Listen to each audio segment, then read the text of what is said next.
1,911,844,833 naira and 46. I'll take that again. 1,911,000,000 1,911,844,000,000 1,000,000,000. This money is too much for me. 1,000,000,000,000. I hope that is not on the record. 1,911,000,000,840.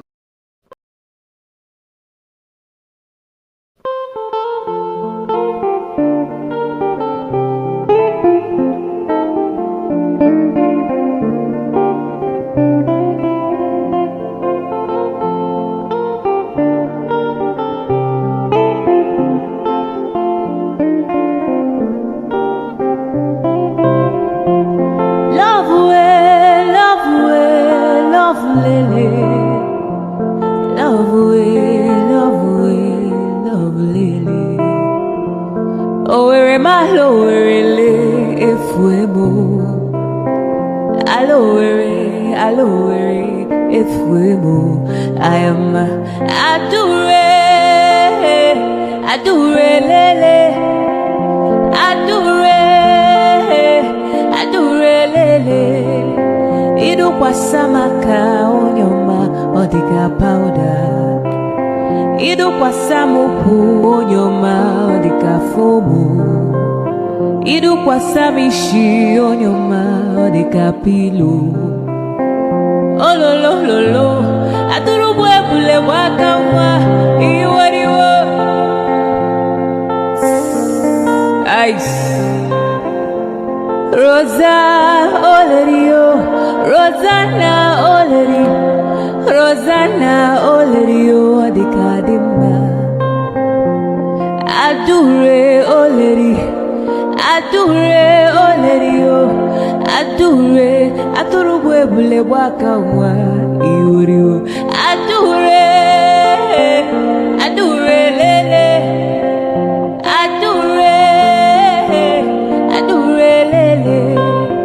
Idu kwa samaka onyoma odika powder. Idu kwa samuku onyoma odika fomu. Idu kwa samishi onyoma odika pilo. Oh lo lo lo lo, aduru bwebule wakamwa iwariwo.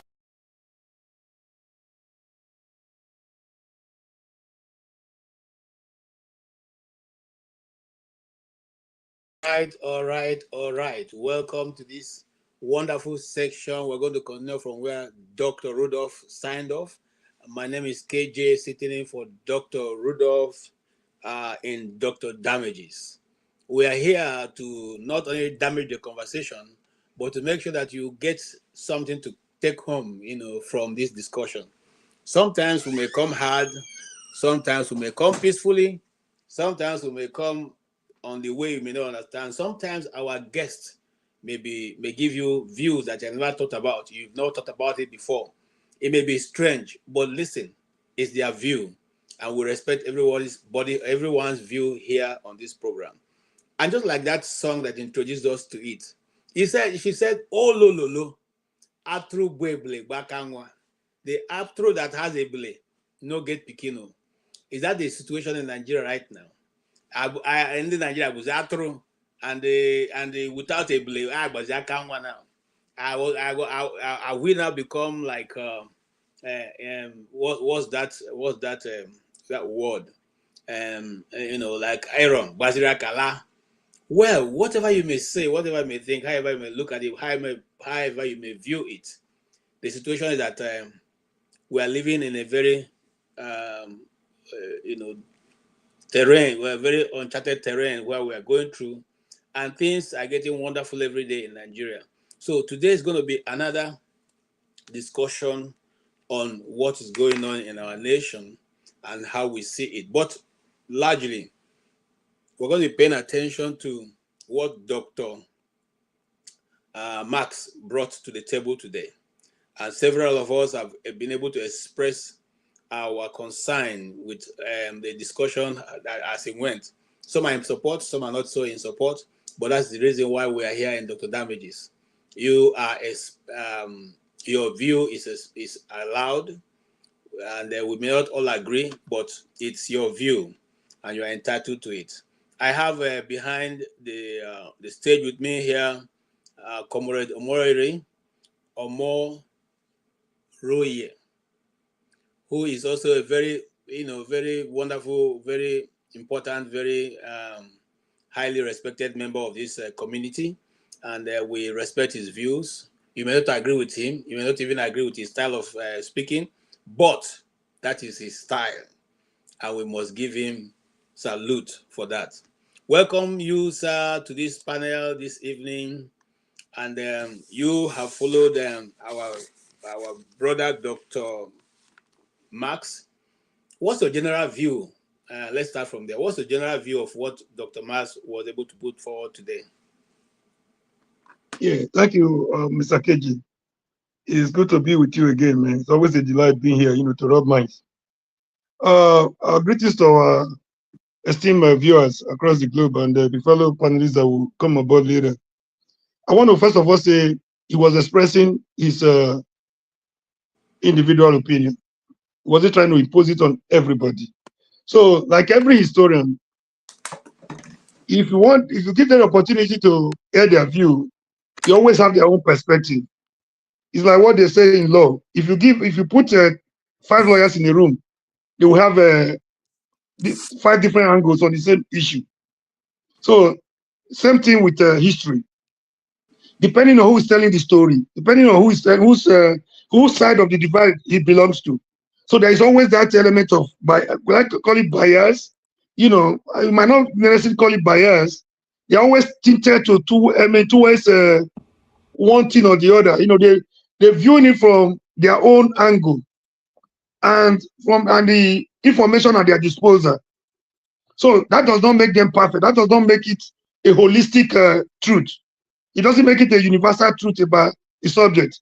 Let me give you a typical example. If an Igbo man is telling the story of the Nigerian Civil War, for example, it will be different from when a Yoruba man is telling you the story. Okay, namely, not even say Yoruba, those that were on the federal side. So there's always that element of trying to be right or trying to be wrong, and people try to be defensive, depending on what on their aim, depending on what they want to achieve. So generally, I think I like the way he spoke on some issues. Like I said, it wasn't a one type fit-all submission or opinion. And again, I like the way he answered his questions. It was very brief and straight to the point, without any ambiguity. In a sentence or two, he's done with every question that was posed before him. I wish I could speak the way he speaks without straining my voice. It was down to earth, cool, calm, and collected. I like his, the way he dealt with the question. Summarily, I think what he was trying to say about what issue that CM was very, very much angry about. I have my own point too, but if I want to bring it to, I don't want to cause much agitation. Like in my own state too, we have the same problem. If you're telling me, if you want a doorman to discuss about the issue in Kwara, how come they have a emir in Kwara, for example? The doorman's voice will be very loud. Why should emir? It was once a Yoruba state. How come they have an emir there? But when you come to a door to tell them, Oba is not an indigenous word, it's a Yoruba word, they will be quiet. In fact, they will be ready to behead you. So it takes courage to mention most of these things, but we know them. But my advice to Nigerians is that one way or the other, we have bias towards one thing or the other. Like Nigerian Christians, he said he's bringing a pastor very soon to come and address us. Most Nigerian worshippers fear their pastors more than the God that created the pastor. So when you talk about their pastor, they're ready to stone you to death instantly. You know, if you talk about their God the way they don't like, they feel the God is omnipotent of himself and God can take care of you. But when you talk about their pastor, they can stone you instantly. So it takes courage to deal with issues like this. One way or the other, we are biased. And this is exactly what is working against us as a people. Because like CM said, we're never meant to be together. We were forced together in that 1919 amalgamation. It was the wrong foundation. But I don't want to dwell on the problem. We have dwelled on the problem for too long. What effort are we making to right the wrongs that were done in 1914? We are derailing. We are getting worse every day. We continue to blame successive government. You know, we thought Buhari was the worst we could have. Now people are saying Buhari is better than people are missing Buhari already, and people will soon be missing Emilio very soon. And like the last question, Dr. Damages asked, where are we going to be? You know, I think it's subjective. Where are we going to be if we continue like this? We're going to get worse. Where are we going to be if we wake up as a people? We'll get better. Wake up and face our challenges. There are a lot of issues facing us. I was asking a Tinubu supporter in a forum. Somebody came on air recently to say, look at the mission, look at what they sent Buhari to come and do to counter OPC because he wanted to disrupt their institutions in Kwara. People are they are letting that kind of sensitive information to slide. And we hope to have a better Nigeria. By now, that man should have been arrested for questioning. Nobody is looking at that. That man was making a very sensitive, submission. Buba Galadima. How they connive together, how they conspire to bring. They said they had two options in mind: either to seize power by through the barrels of the gun, or through the ballot. So they resolved that the first option was not going to work because of Obasanjo being a military general, and because of the way he has disseminated. I mean, he has been able to decentralize the Nigerian military. That seizing power through the barrel was not going to be easy. So they opted for the latter, which was through the ballot. So they wanted to look for somebody that have that cause followership from the north. They went to Buhari to approach it. First time he pretended to be reluctant about it. But when they told him the mission, the service agenda, he became interested. Now somebody is telling us, look at what our mission was. Now, they are busy killing everybody everywhere. And we have a list from Dubai, not just from, this one did not emanate from Nigeria. This one emanated from outside Nigeria. Look at the list of sponsors of these people. Nobody is asking questions. There was a time to buttress what Galadima said.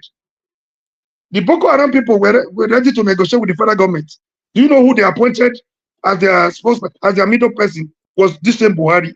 So why are we surprised that they are busy killing? People that plan the agenda, they are busy telling us, look at what they had in mind. Look at the agenda. We are busy fooling ourselves. Why are we not truthful to ourselves for once?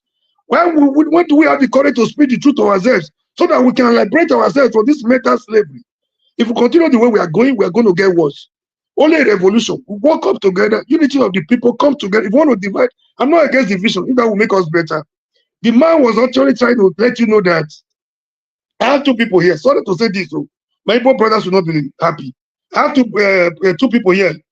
One is a mechanic, one is a panel beater. Two of them. One is occupying shop 210, the other one is occupying shop 211, to tell you how close they are. One prefers to remain in Nigeria, even if you give them Biafra on a platter of gold right now.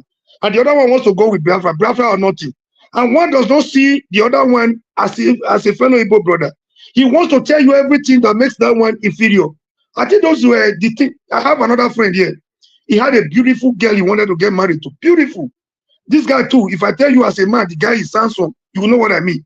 The guy is handsome, financially okay, I mean, at his own level. He had a beautiful bride he wanted to get married to here.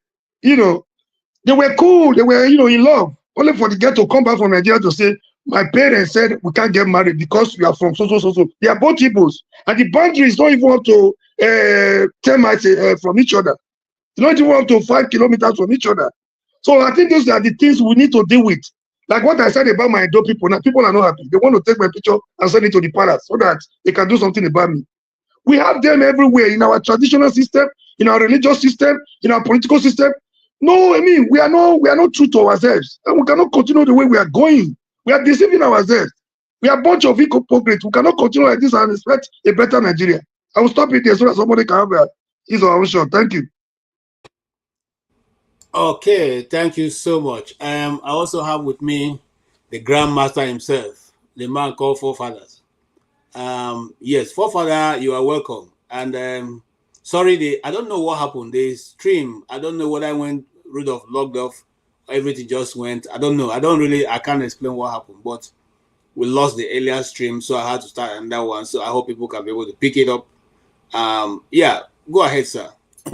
Thank you for hosting. Yeah, I was a bit surprised what happened because I saw it was for 2 minutes. I said, what happened to the stream now? Because I was looking to join then. But good, you recovered it and you are going now, so all good. Well done for hosting and thank you for your statement, Omori. Greetings to the chat and to the viewers. So, I think what Omori is saying is that if you are in a situation that you are in right now, there's no use going round and round and talking about conversation, because one of the statements that the guest made that I actually appreciated was that we've had 12 coming together. Nigerians don't seem to learn. It's almost like I don't understand. Is it that we are just trying to avoid doing anything actually, all other than talk? We are men and we just want to keep talking. 12 times we met to have a conversation. Nigerians, so not the Igbo people, Nigerians had that conversation. And we still want to have a conversation. What makes you think after you finish that next conversation, some other person is not going to come out of that conversation and say, I disagree with everything they just agreed with? It's a never-ending cycle. Even in America right now, people in America don't like the Constitution in so many ways. I just watched a program last week where white Americans are saying they don't believe in the Constitution. They want to change it because it doesn't favor them anymore. So people will always want to change Constitution, but look at America as still a superpower because they focus more on action, what they are going to do to move themselves forward. And I also saw a program just before I came on, which is weird, on channels in Nigeria, saying that why is it that our leaders keep talking in divisive language in Nigeria? Is it because the people are divisive themselves? Because when you hear CM talking sometimes, you forget that this guy is supposed to be a well-read human being. In life, let's look at it from this point of view. We have multiple identities. We've always done. And we know how to operate with multiple identities in every area. Even the ones that are failing, we still know how to operate in multiple identities. But when it comes to a national identity, some of us, because of our bias and our prejudices against others, we fail to recognize it. If you have an identity and you don't act in a way that identity benefits you, don't be surprised you don't benefit from it. Why are you surprised? If you have a Nigerian identity, make sure that identity pays for what it's meant to pay for. Make sure the passport is strong. Make sure you have electricity. Make sure the nation is cohesive. It's your identity. You have no choice now. The powers that put us together has put us together. Whether it's the will of God, whether it's their will, but we all know in the end, God moves in mysterious ways. Nations are not formed in a light-hearted manner. You don't just stick people together. It happens with tremendous force of will and power for that to happen. And the fact that we are here now, we have carried the same passport, we like it or not. They just went and won the African Women's DC Cup. Nigeria did. And whether it was a Fulani or a Yoruba or who scored the goal, nobody cares. It's Nigeria. Is that our identity that we carry? If you have problems, change the constitution, moderate in this thing, a kind of amend the constitution, do whatever you need to do. Even if you want to talk about replace the constitution. But don't keep harping on about, we have to break the country up. That is the only solution. That solution, we've tried it before. We were there once. It didn't work. I don't know why we keep thinking that somewhere we'll try the same thing again. It's going to make it any better. If anything, it's going to make it worse. The only reason why Africans look at us as hope right now is because of what we reject most about ourselves. Our size. Our multifaceted religion. Our multicultural heritage. That's the reason why Many parts of the world look up to us. Not the other way around. We are their hope. They look at us as the hope of African people. If you are small, you are easier to take apart. If you are small, if I have to deal with small nations, I will be so happy if I'm a superpower. Can you imagine America having more than 6,000 nuclear weapons spread all over the world, ballistic missiles and everything, and all I have to contend with Africans are tiny, tiny countries, like 20 million here, this million. You are nobody. You dare to speak on my table, I will crush you. I'm telling you, and they are being nice. They are not showing us their teeth. Okay. How dare you talk to them? Is this your opening statement, or you want us to go from there? It's my opening statement, and my opening statement has not ended. How dare you? So hold on. So how dare you come with your tiny nation and come and talk to me? Okay. I will pick you to the other end of the earth. And if you wish to be smaller, I welcome you to be smaller, because the smaller you are, the easier for me to control you. Who are you? And when you have the chance to determine your own fate and gather your own people, we are talking about Africa should unite, and some people, the Nigeria that is already united, we want to break that one up. West Africa is not even united. While here in the UK, I'm sitting here in the UK just last week, or maybe just last 2 weeks, Germany ran to the UK to go and sign a defense pact. Germany and the UK fought a war barely how many years ago that killed millions of people. And yet, just because NATO is blinking its eye a little bit, Trump is not behaving the way he's supposed to behave, Germany ran to the UK and they signed a defense pact within a day. Why? Why do they do that? Because they understand that together they are stronger. They already have the EU, they have the African Union, this European Union and everything. They keep signing agreement, agreeing with each other. Let's band together. Let's defeat the rest of the world. And that's why they win. They are the best at it. They cooperate more than any group. The United Kingdom have multiple nations and they are not breaking it up. They tried to, it didn't work. They still hung together. Spain has multiple people that want to separate. They still hung together. Okay. Because instead of breaking up to smaller entities, they are forming bigger ones. Because that's how you survive in the world of today. You have no choice about it. If you want to kill your people, create smaller nations. Because if I'm the guy sitting on the other table, I will not even let you near that table. If you don't have 500,000, 500 million population, don't come to that table. Thank you. Okay. Maybe in the course of this discussion, I will publish courtesy of CM. One of the write-ups that was made before Nigeria was brought together by the British are one of their thinking, their mindset.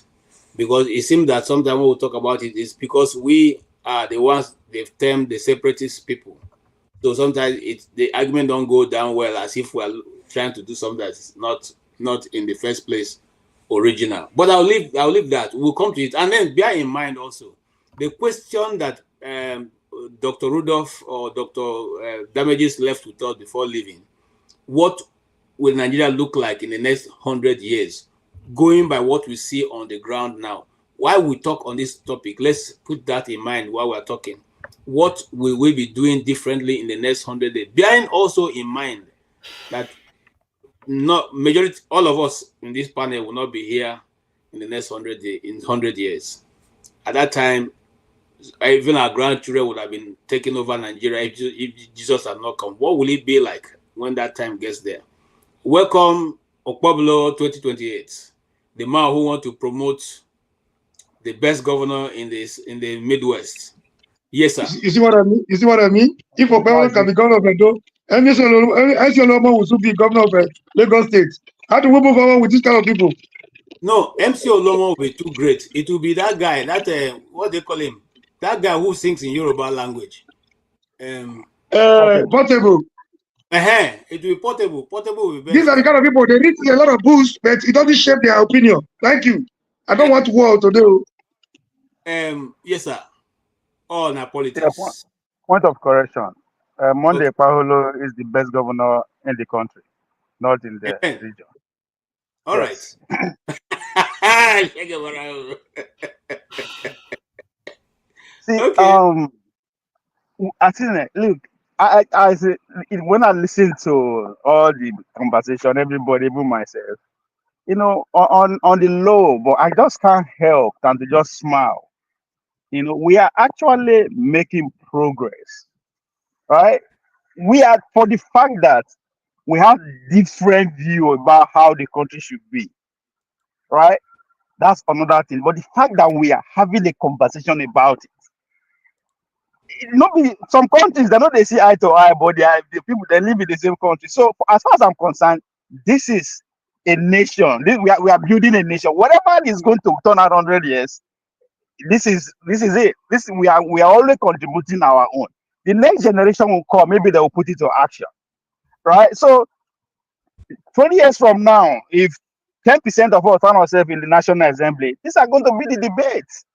So one thing I would take away from the guests is that some things are forming outside the constitution, right? You use the Sharia law as an example, and I just can't help than to say we're evolving, right? In a conversation like this, we're evolving. But one thing I want us to actually do, other than trying to win the argument with superior points, is to just take a step back and recognize that this is how human beings behave, regardless of how the country, how big it is or how small it is. There's bound to be disagreement. Some people will not be satisfied, even if not just one family. That's human, but ability for us to navigate, walk all this through, and achieve something as we progress is what matters. So, as far as I'm concerned, I see a people having a conversation. This conversation could be the other way around. It could be bullets. It could be so. I'm really really actually happy that the conversation we are having is centered us on the future, not necessarily what we go talk now. It's about the future. So if the younger generation are listening, whoever they agree with, they will want to put it to action. So the fact that we are angry with that group, say because of that group the country is not moving forward, is it's not the best way to see it. Because I'm speaking from my own experience, you are speaking from your experience. The nations who got it right, our guests set a very, very, very good example. That the difference between America and Nigeria is that the America, the federation, the colonies, these different states came together and formed a federation. While in Nigeria, it is the other way around. The federation created the states, right? So, and that is a very good way to start. Now that we are here, I'm not listening to that guy. What Nigeria is talking about? Maybe that is Spain. Fine, I don't totally agree with him. How do I meet him halfway? Let me listen to. But until we get to that point, and I believe we are going to get to that point, because the framers of American Constitution, they had to sacrifice both ways. Because the main argument within that American context is the slavery contest. The South now then they in charge of slavery. That's how they made their own living. The North is the other way around. There's no way we can coexist when they see this kind of art as immoral. But guess what? They had to compromise. Even after they formed that constitution, they had to let the slavery go on for another 20 years. Compromise. So I think that is what we don't seem to understand. If I have to live with you, you can't just tell me whatever I think doesn't matter. I'm not saying you should give me everything, because you are not going to get everything. But meet me halfway. Listen to me. Don't just say I'm the problem. Okay, fine. Unless you don't want to exist with me. If you don't want to coexist with me, fine. But if you want to coexist with me, you have to listen. You ain't got no choice. You don't have to give me what I want, but you got to listen. At the end of the day, the majority carry the voice, while the minority must have their say. So anybody who is speaking from whatever he believes in, he's having his own say. You got to listen to him, because that is how you make a nation. If you say easy to say you don't go listen to them, then go ahead and form your own nation. Just keep going. There's a reason you don't want him to go, because you need him. But listen, it is a grievances. If this is a conversation we've been having for the past 50 years, that means there's a credit to it. What So, does listen and it's mean? not going to stop. And it's not going What to does stop. listen mean? Hold on. Tunaja, you said even in America, some people say they know what the constitution. That's after 250 years. It is going to keep happening. It's not going Yeah, to but what stop. does listen mean? I want to know what your listen mean. What? I didn't hear you. When you say listen, what does your listen mean? When you say they should listen to them, what does your listen mean? Meet is demand. Meet is our own demand. You can't just listen to me and say, "Oh, no matter." Okay, if I no matter, let's say you're gonna have peace. So your listen Give me is part of meet what my I demand. Huh? What if it's impossible to meet the demand? There's nothing impossible. What Okay. if they say they want half of the national revenue? No, if they say they want to have, give them something. What are you offering? Yeah, What but is your offer? they've had 12 times this conversation and wrote it 12 times in It's not, Nigeria. we are still going to No, have more 100 conversation. Okay. No. It's going to continue. You see, let's hold not go. on. You cannot put an end to it. So how do you accommodate every conversation, every guy? That's what makes you a nation. So don't just listen to me say, I'm asking for too much. America had how many amendments to their constitution? Very, very few. They It's don't go still about happening. every time Hold on now. again. To Nigeria, Okay. I said, to Nigeria, you know, they agree, say, the American Federation, both of them make sacrifice. They make sacrifice, both of them, before they form a federation. So let me say that the North have everything to crush the South. Go read their history. They have everything. But with that, just to buy into your own conversation, the bigger the cake, the better for us to be strong. That is why the Northern America stick with the Southern nonsense, even until today. The war deplorables, where do you think that is coming from? It's still about that fight between them. We are human beings. We are never going to be, our interests will always cross apart. But how do we accommodate each other? You can't just dismiss me, no matter even though we'll be only two people. You can't dismiss me, dismiss me at your merit. All right, let's make progress. Thank you. I appreciate that. I think in human development, no time is we're going to all be silent. We will keep talking. Even in the marriage that we have, we keep negotiating with our wives every day. In fact, every discussion sometimes these days that your truth is not different from my truth. Every other thing now has been negotiated. You don't force it down the throat of anybody. And if a family refuses to discuss, then it becomes a problem for movement. But I'll leave that to Mr. Oti to answer. Mr. Oti, what forefather is saying and what Pablo is two divergent opinions. Where do you stand? Okay. Good evening, everyone. Yes, I listened to forefathers and listened to honor politics. I don't know when did you become a Pabelo? Anyway, so both of you are kind of You be careful when you cross to APC. Sorry, both of you in your the views are expressing diametrically opposed. Sometimes I just wonder why we like to complicate things. Unnecessary complication. This is common sense. Okay. And then I don't know, we just talk and talk.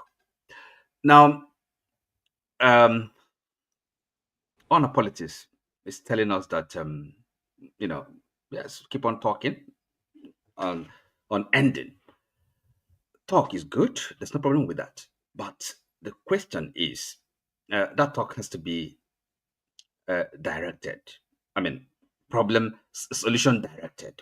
You're talking, looking for, you have to identify the problem, okay? And then you have that talk, negotiation. He also said that because in the context of, I mean, what the talk is about living together, okay? And if one of the discussion partners or a partner doesn't want to be part of the the project, the unification, the unity, it should be let go. Has that happened in Nigeria? No.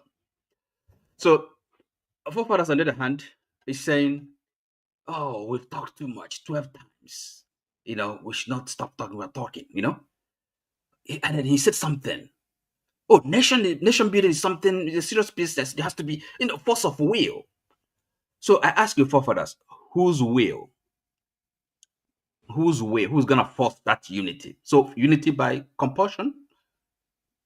People. It doesn't matter how people feel. Whether they want that unity, you have to force it. Whose will? Now, I'm sure we are aware of the discussions going on in Nigeria. They call them the patriots. I'm not in Nigeria. None of us are here in Nigeria.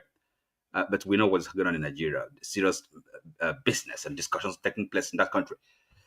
And I'm sure we also know the caliber of people engaged in this discussion. Okay, they're not fools. I don't think any of us here can, pretend to be wiser, more experienced, more knowledgeable than these people engaging in this discussion in Nigeria currently. What are they talking about? So, if you care to listen, pay attention to what they're discussing, I for one, it makes a lot of sense to me. And this is a kind of simple solutions to problems that are quite obvious, identifiable. They're not just talking for the sake of talking. Their problem is the will, the political will, okay, to actually grasp the solutions that are there to be grasped, achievable, attainable, practical. But then the problem, you see, it's not, as I said, it's not rocket science. This talk and maybe give examples, America, this, it's all nonsense to me. It's simple. Why do we need to complicate things? We know our country, we live there, we know at least the history, how we got to where we are. And what is so difficult sitting around and they said, look, this is the problem we have, and then this is how we solve it.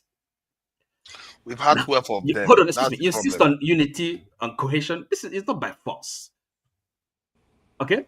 So you want to force people to belong to a nation, and then you don't want to also, you don't believe in equity, fairness, or equality, and you think, so what are you talking about? Where does that, how do you want to do that? Okay, So, thank you. What is stopping them to implement that political will? What do you think is stopping it? Okay, The political right. will Okay, to down. let's hold on. Let me answer the question. A simple answer. Oh, it's a simple A simple question. answer. Because at the moment, people that have the power to implement it, they don't have. It's not in their interest. They don't have the political way, because again, it's something that is not. It shouldn't be strange to you. No, you said no because you said it's that simple. I'm not saying it's strange. It's not strange to me. You said it's that simple. Let me answer your question. Let's move. Let's move. So people can capture a state. Okay, a state is an instrument. Okay, that's what happens. Are you with me? Yeah, but so how do we take it back? Okay, right. So that's the next question. That's a different question. Okay, that's a different question. But at least we have to identify what the problem is. So we have to know what the problem is, and not engage in this, kind of trying to, all this kind of. The problem is disagreement. If what they are saying makes sense to you, it doesn't make sense to me. You don't want to force it to make sense to me. All right, now let's discussing. It doesn't make sense to you. Yes. What makes sense to you? What makes sense to you? What makes sense to me? Yes. The alternative, which is dual sovereignty. Dual sovereignty. What does that mean? Power of the state, and power of the federal government to check themselves for the benefits of me. So give me my sovereignty. Pablo, please wait. You already have your sovereignty, but you don't even know it. No, hold on. Let's not do that, so we all can discuss and be able to hear each other and harmonize our points. We will get to the point of this. I read this issue last week. What is sovereignty? And who is sovereign in Nigeria? Does it belong to the National Assembly or it belongs to the people of Nigeria? That's a question that is begging for answer. But let us go to Bro Ike, who has also listened to what Oti have said and the argument thereof that's springing up from Mr. Okpabolo. Now, the question is, why have we been discussing and nobody has the political will to implement what is being discussed? And will the Emeka Anyaoku's group that has sprung up over this time and saying that Nigeria is at the brink or brim of breaking down, and these things must be achieved within now and 2016 and 2026. If not, we may not have a country. Do you agree with that assertion?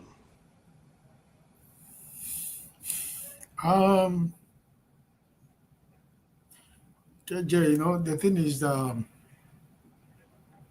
for me, that not having the political will to do what is right in Nigeria is because the people we have entrusted the power to have the political will was not chosen by the people. And because of that, they don't represent you or me. They represent themselves. And if they have the political will to do what is right, they are going to lose a lot of things. And they are not ready to lose the power that they think they have.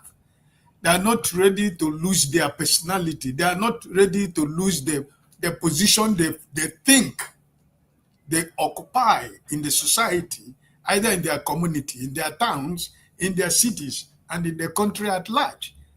They don't want to lose the authority of 50 motor convoy. And when he goes into the church, everybody will stand up, he will walk in.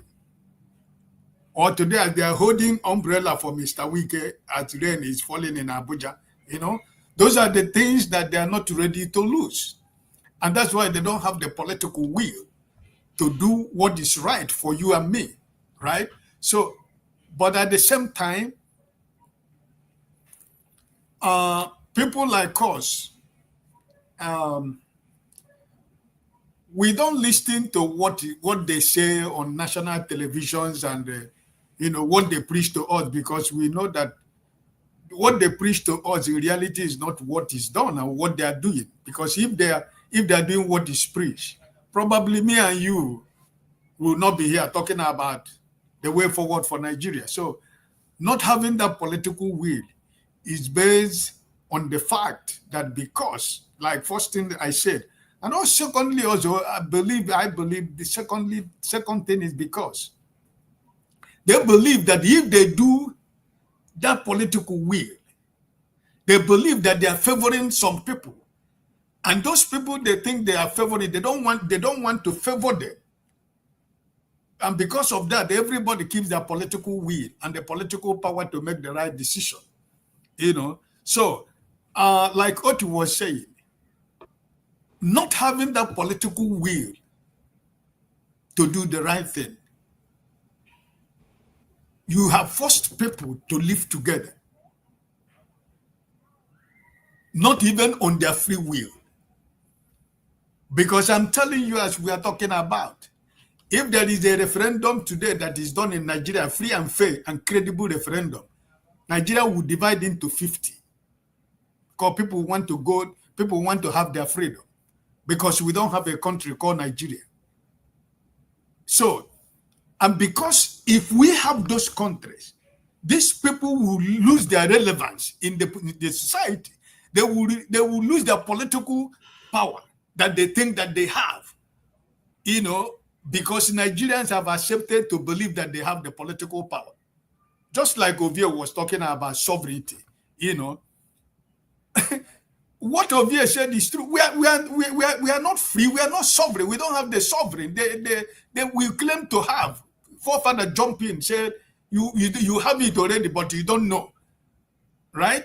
So, how do you have it? Where the federal government of Nigeria is almost controlling everything in Nigeria. Where is the sovereignty of the states? Where the state governor of a state in Nigeria, his hands are tied at his back, that he doesn't have any power to control security in his state.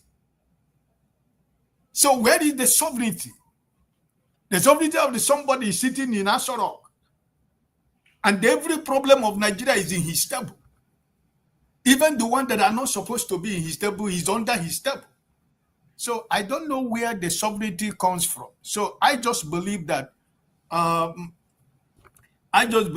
Nigeria as a country is not a country, because what Oti said, you don't force people to believe, to agree with you, but you discuss with people based on a mutual understanding and respect for everybody. You don't impose yourself on Ovie, and Ovie should not impose himself to Oti. So goes to forefathers, but that is not what is obtainable. Some sections of Nigeria want to impose themselves to some sections of Nigeria, but not coming on the round table to have an honest and hard and delicate conversation, painful conversation, that if we can be open to it and be honest to ourselves. The solution to our problems is at the tip of our fingers. But because I am coming with a position that this is my position, and the other person is coming on that this is his position or her position, based on that, those people who feel that they have the same position, they now march together to claim that they are majority. So when you go to that round table talk, you are no more coming with an open mind to discuss with me and Oti and everybody, for all of us to say, okay, this is what I think. That if all of us can agree on this, this is what I think the result is going to be. But what we have in Nigeria today, they will tell you they are coming to a round table talk with a ulterior motive already in their mind that it is this way or nothing. And at the end of the day, what we get. So for Anyoku Group, giving us 2026. Well, I don't see crystal ball. I'm not God. And I cannot claim to be God. I am a human being. I have a spirit. And I have a soul. And I live in a body. So at the end of the day, I don't know what happens tomorrow. The only thing that I know that happens tomorrow, that if I go to bed tonight, by the grace of God, I sleep and I wake up tomorrow, I can be talking about my tomorrow. But even as we are talking here, I don't know what is going to happen in the next minute. KJ, you gave an example. Husband and wife. We discuss every day. Sometimes it's an ugly discussion. Sometimes it's a painful discussion. And that's why we do it in a place where that the children have gone to bed. The children are already sleeping. Husband and wife go into their bedroom and discuss tough and painful and annoying conversation in order to keep that marriage. And when that conversation is taking place, if both parties did not come into that conversation with an open mind, that's why we have divorce. That's why we have crisis in marriage.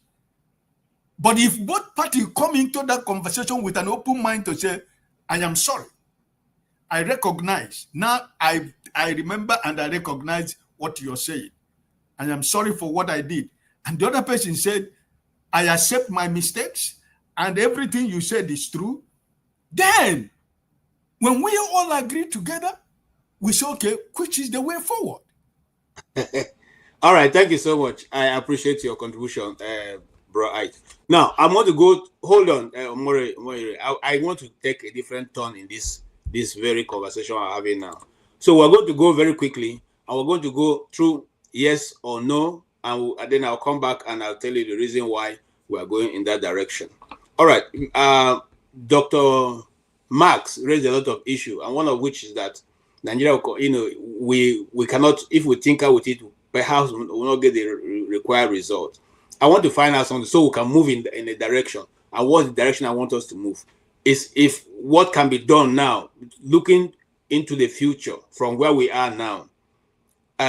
Forefather, will you say that there is a rule of law in Nigeria, yes or no? Yes. Yes, okay, there's rule of law in Nigeria. All right. Comrade, will you say there's rule of law in Nigeria? There is no rule of law in Nigeria. What we have is the rule of men. Yes, yes okay, there's no. It's on paper, but it's not in practice. It's meant for the law is meant for the commoner. Hold on, just relax. We are coming back. There's no rule of law. All right, Okpablo, will you say that there's a rule of law in Nigeria? Yes. Yes, there's rule of law. Okay. Well, Oti, will you say there's a rule of law in Nigeria? No. Okay, thank you. Ike, will you say there's rule of law in Nigeria? No. Okay, thank you. Stake Homo, it's good to see you. We'll give you an opportunity to talk later, but for now, will you say there's a rule of law in Nigeria? No, not at all. All right. Okay, for those who say there's rule of law in Nigeria, you are two of you, right? And then the rest of us say there's no rule of law in Nigeria. Now, so far, I start from you. What gives you the reason why you say there's rule of law in Nigeria, and give us with examples of what has happened recently in the law court, whereby the rule of law was held to?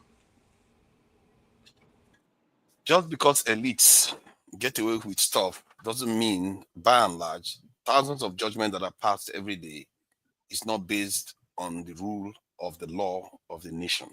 Okay, sorry, let's put this so I will not run everywhere. Who implements the rule of, if there's a rule of law in a nation, who brings it to pass? Who executes rule of law in Nigeria? The judges and the law enforcement officials. And the law enforcement, that means the government and Yes. those who have the ability to send somebody to prison, right? Yes. Okay, so can you now apply the rule of law in the case of Natasha versus the National Assembly? You can apply it to an extent. The point you are trying to make, and the reason why some people say there's no rule of law, is because when it comes to the elites, there's a little bit of laxity and flexibility with the way they apply the laws. If you want to ask me whether this is unique to Nigeria, I'll tell you no. But if you want to ask me that whether this is a problem in Nigeria, I'll say yes. But to say that there is no rule of law, then have you ever lived in a lawless environment? Do you know what it looks like? Defend your stand, Father. We have 3 minutes. Can I? No. Hold on, Oti. You are coming. Relax, will they? Yes, defend your this. You have 3 minutes, Father. See, okay. So one, there are thousands of judgments that are passed every day in Nigeria. Most of them are based on the rule of law. If somebody steals, they get their necessary due punishment. You have a car accident, they settle it based on law, that the law of the land. So many laws, what they call it, divorce laws, name it.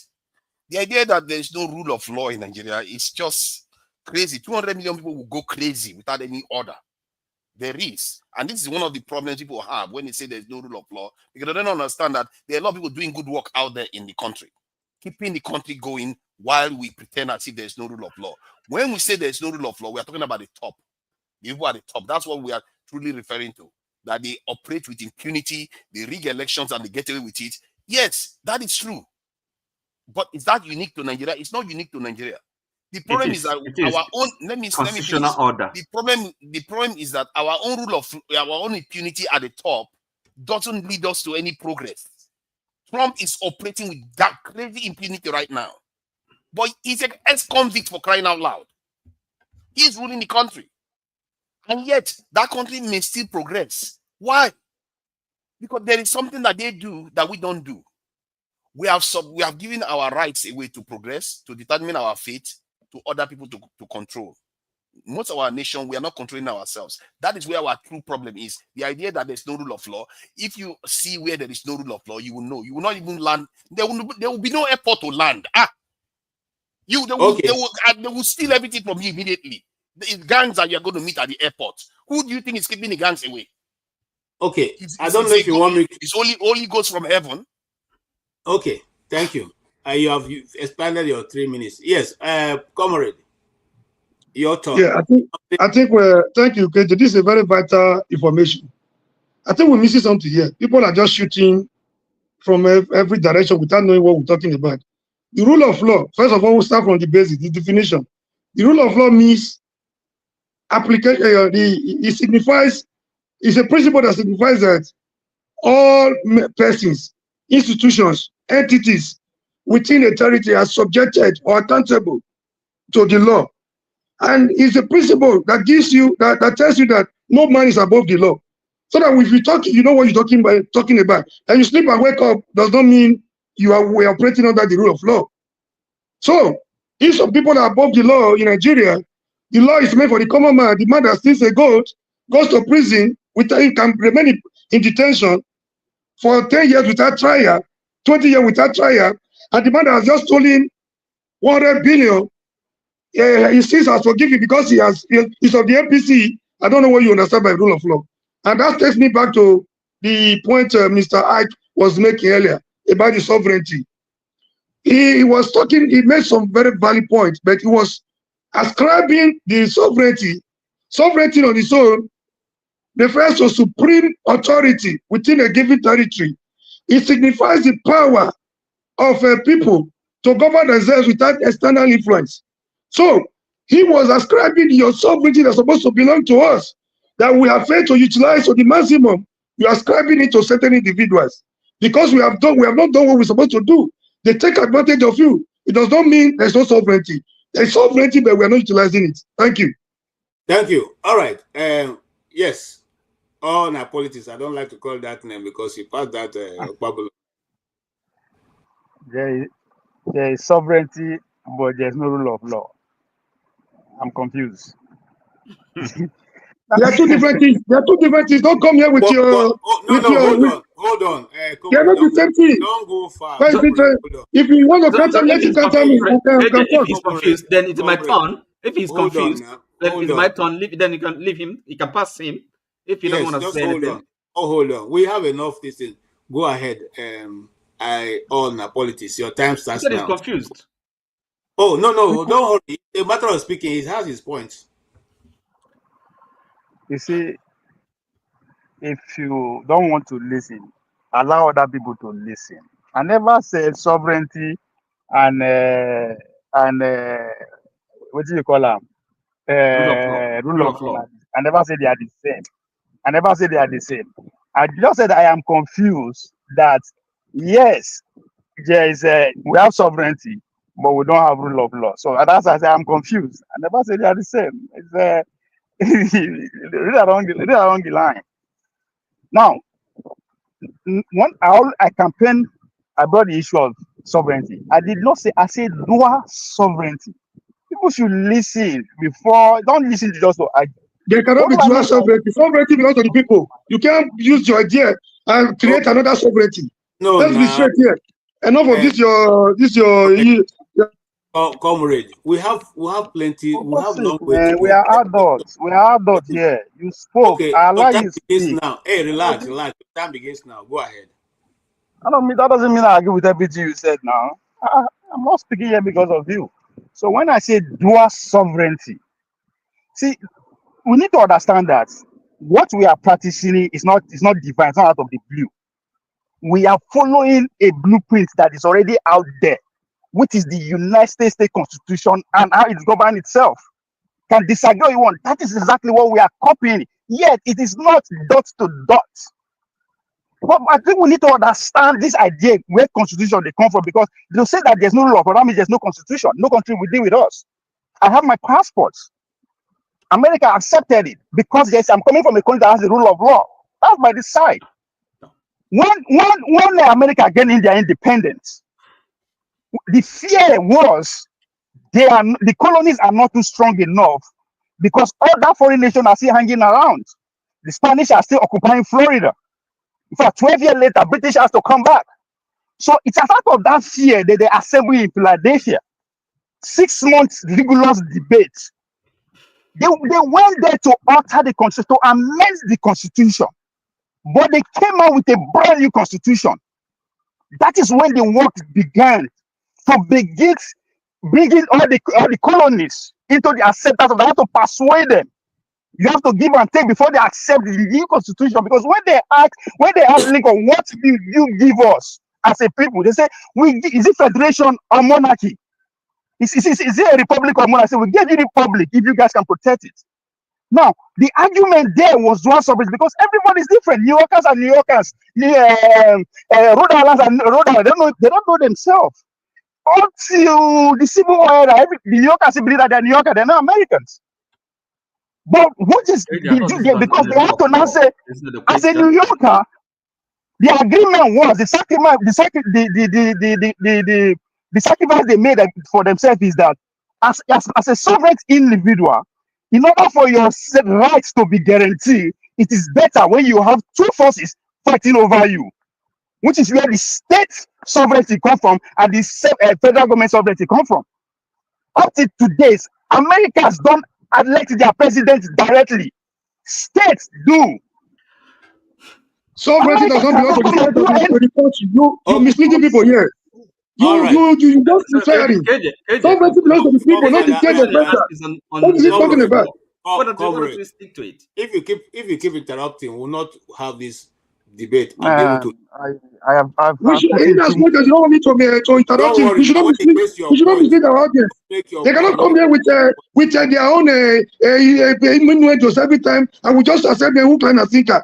Enough of these manipulations. Why don't you just hold on? When it gets your time, you can use all the time to counter what he has said. But for now, allow him to make his point, and he has made his point, and we all understand it. Okay, he If has you made know a all very, these very, things, very valid if you point know, if you that know all these things that Oh I'm God. saying, why you no use your time to talk? This is hold on, disrespectful, man. hold Go on. ahead, man. I know. I see. I don't talk. I only debate my equals. I can't be We exchanging cannot allow words you with to somebody. mislead our audience. You Go are ahead. misleading Go We ahead. are people. going far now. Let us start this thing again now. Listen, he has made a very wise point, and sometimes Speak. I'm too big for this. You we guys should continue. Nigerians we Nigerians don't understand that the American Constitution is not a democracy; it's a republic. Okay, and we don't understand that. Most times, it's difficult for us to understand. We keep referring to the democracy in America, and Americans tell themselves we are a republic. They keep telling you that each time you have an opportunity to speak to them, they tell you we are a republic, and they quote what Ovie just quoted. That is what the founding father said. It's a republic if you can keep it. Sorry, what is Okay, the difference between means that republic and democracy? there's I'm a curious. big That's what I'm difference. I will trying get to to that. describe. I'm Okay, But some now curious. people, everybody hold call on, America call zoo. Don't hold be on, everybody come here call zoo, my brother. Just stay hold on, your lane. hold on, Ovie, hold on, Ovie. If you know all these things, you use your time to talk. Please hold on It's now, brother. disrespectful. Hey, you guys, I don't understand it now. You see, this is what they say about black people. We cannot have an argument, without going over each other. We shouldn't do that now. It's not an argument. We are Just royalty. Sorry, All excuse of me. us are If you're royalties here. moderating and you ask a question, let the All person right. speak to answer the question, and then instead of Yes. just Go ahead, Why the Oti. deviation? Why the conspiracy theories? We don't need all that. Go straight. excuse me. KJ, you asked a simple question, okay? Yes, go ahead, So, Oti. well, we could have just still answer the question if somebody has the answer.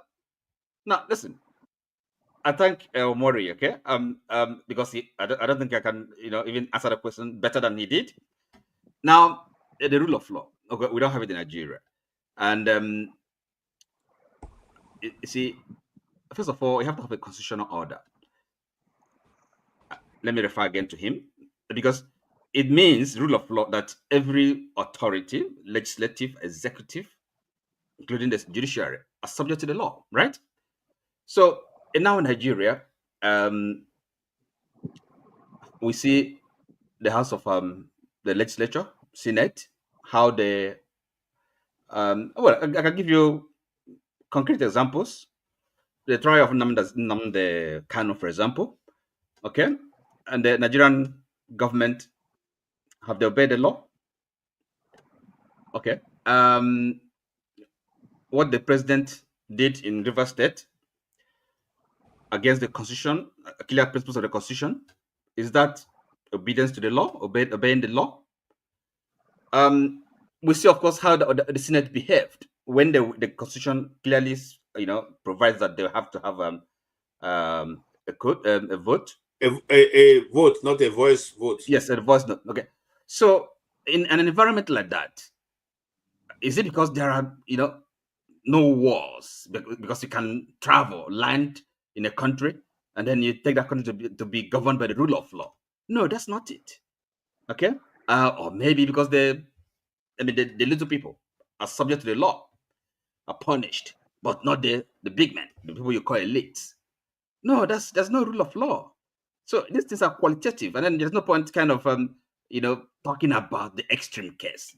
Even in a state of war, there's still laws apply, but relatively, comparatively, qualitatively, you can describe Nigeria to be a country governed by the rule of law.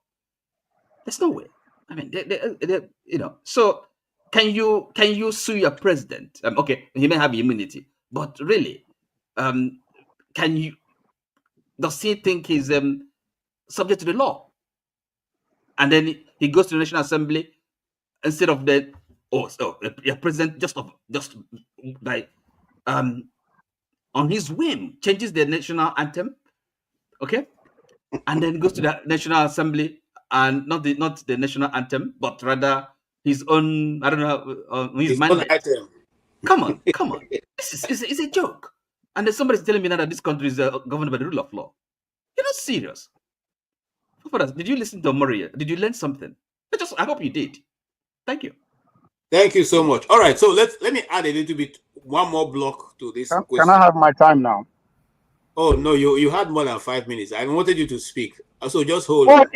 5 minutes. How many you take 3 minutes? He only just the talk. I didn't listen to him. I was leaving this guy to talk. No, I didn't say anything. I know who make any of my point before he begin to. You know, say what people know they read the book. What is that? No, na conspiracy. Hold on. I all that qualities. People should not come here with their APC mentality to mislead us every time. We should be guided. Let's go to the topic. Not creating your own narrative. Now, listen. Both of you are very important members of this. But let me take my time. I need my time back. Hold on. Let me talk now. Both of you are very senior members of this house. We shouldn't be trying to put people behind stage or stop you when you're talking. That's what I'm trying to avoid. I am not the one misbehaving. No, please, sorry. I didn't interrupt it. Now they misbehave here. Please, there's a difference here. He's the one being a baby. He's a kid. I am here to. I'm a grown man. I don't interrupt people that talk. I'm a grown man. Look, I'm very intelligent. I'm educated. I will say myself like that. You know everything, but you don't know nothing. You're empty. You're empty, man. Hey. What is up, Begolo and show? You just guys, you're taking you guys are very senior members of this thing. How can we be? All you ask an old man to do is to behave. Now you know if you do so, an old man. Okay, everybody, calm down. Come on, man. You are really having a go at him now. Come on, take it easy now. Calm down. No, he too has started now. Oh God, you two have started now. Listen. We have enough video. We can just run this program without people here. Me and forefather can discuss for my time. I just ask for my time now. And be happy and go away. If you don't want us to discuss, we can just put everyone behind and just talk. All right, I'll go after the last person. Don't worry. I'll take my time. All right. Let me be the big boy. Let me be the bigger man. Let me be the big boy here. I'm a bigger man. Okay? We have people on the who are listening to us. Calm down, people. Mr. Ike. Now we all, I think majority of us say the rule of law is not working, but let's ask, just in case you have somewhere along in your mind that there seems to be some form of rule of law, why is it applying to the rich and the powerful? And I give example of what is going on and I want to use an example of Justice Binta Nyako in her courts. Because Justice Binta Nyako is the same person who was on the case that Oti mentioned earlier. Now, but I'm going to draw your attention to two things that happened in this instance. During Nnamdi Kanu's trials, the Justice Binta Nyako gave several orders to return Nnamdi Kanu to the correctional centers, which is the prison. But the DSS never agreed for once to do it. She also gave orders that they should give him a change of clothes. The DSS, in fact, that order took like 5 times before, until the last time she said, if he comes back in this cloth another time, this court will not sit. Then they decided to offer him some clothes, which he didn't like. And that's why he keeps still wearing that finite this thing. Now, but I'm bringing your mind to a new set. The last time Senator Natasha appeared in the court and she filed a case, and the case to this moment have not been given any hearing. But after her, 3 weeks later, the Senate filed a case. It was given a date of hearing, and in that date of hearing, when the Akpabio side was granting press statements and making press statements, Natasha also made her own press statement, and now she was held contempt of court by the same individual, Justice Murtala Nyako, who could not hold the DSS to account contempt for several times. Now quickly awarded 5 million naira against Natasha. If we are dealing with the rule of law and justice for all at all levels, and if the lady justice in Nigeria is totally blindfolded, should we be seeing such cases like this? Remember also that Yahya Bello had gone to court to ask for his passport because he was sick and had a very serious health issue, wanted to go abroad to treat. the court, the GSS denied, or the court denied releasing the passport on the basis that it's not within their own jurisdiction. Okay?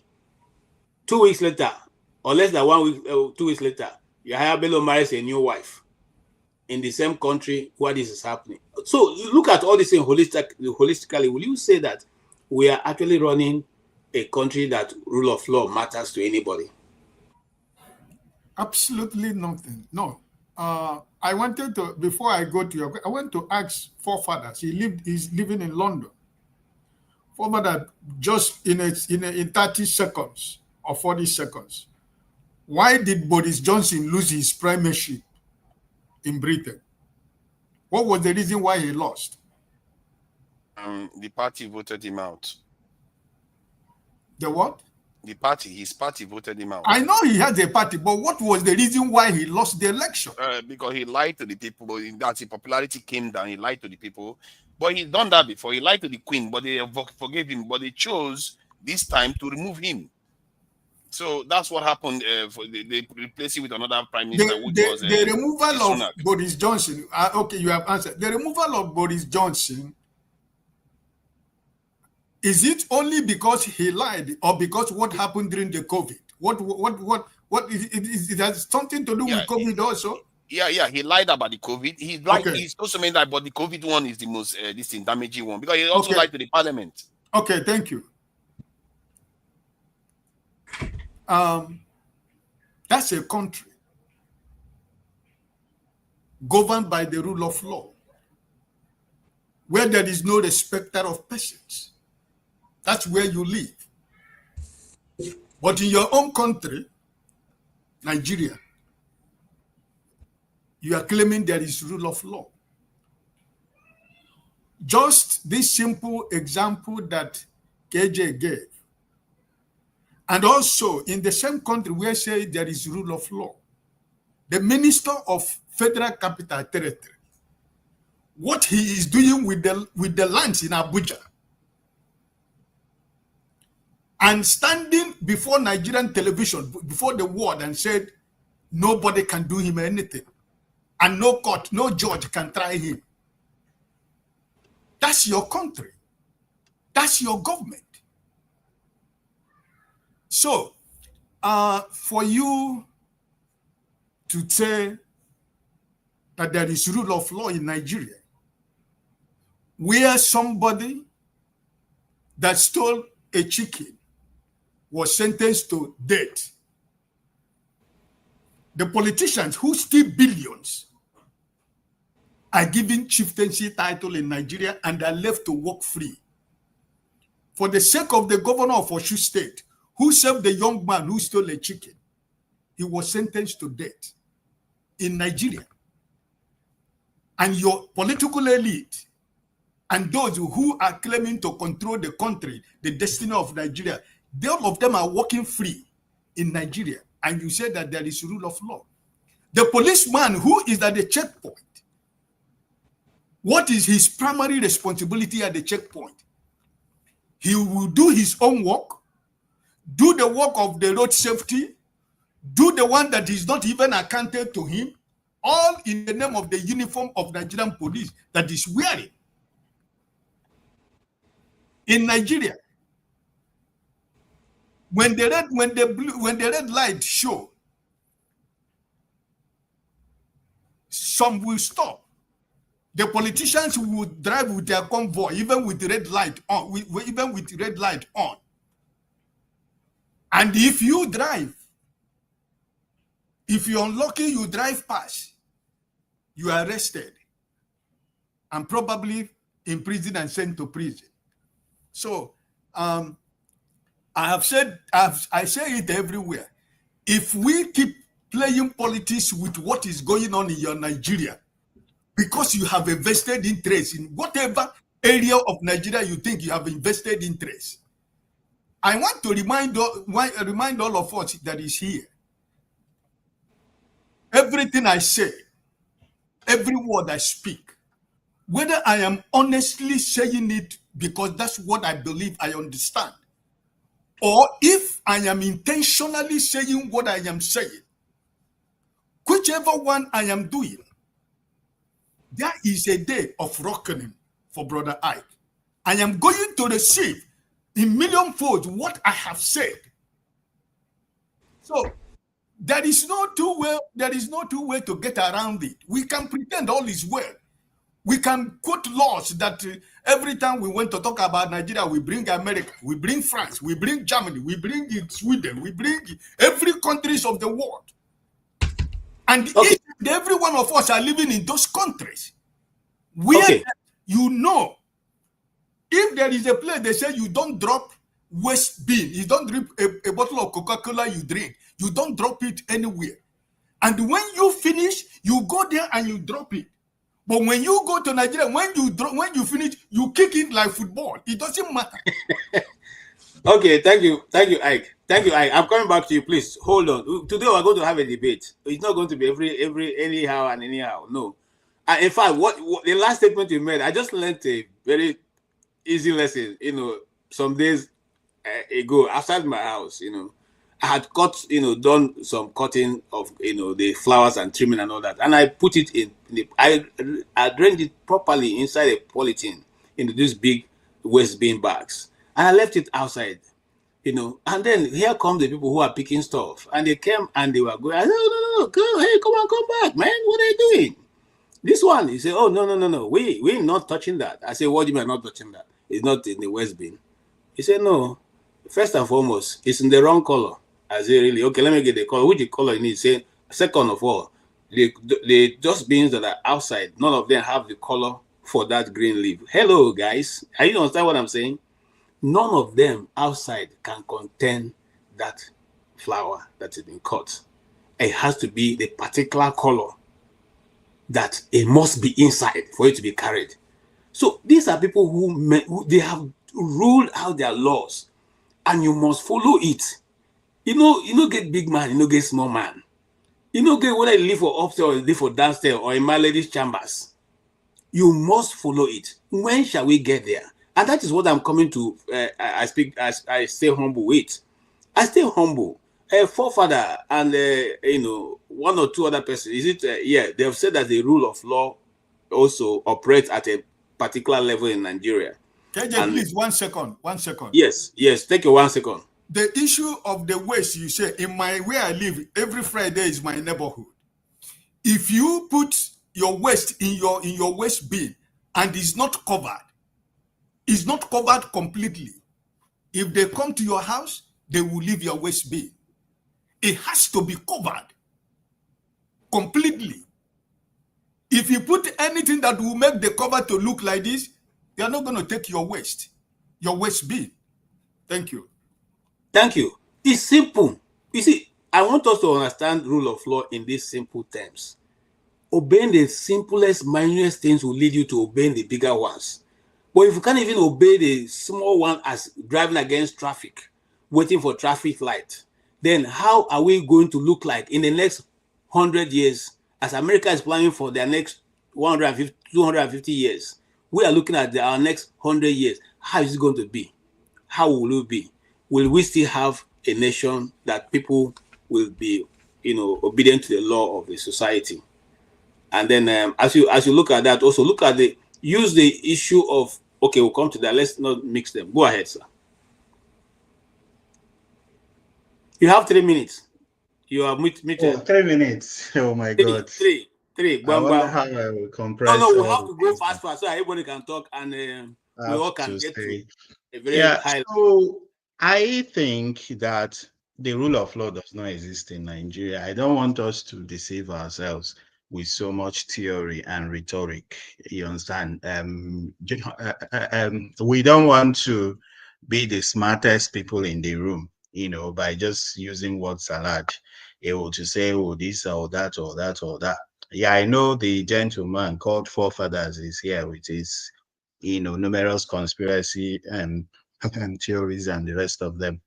But beyond that, the territory called Nigeria may continue to exist. Yeah, like the geography may continue to exist in the next 100 years. But the question remains, will it be a nation, a cohesive nation, or will it just be in ruins?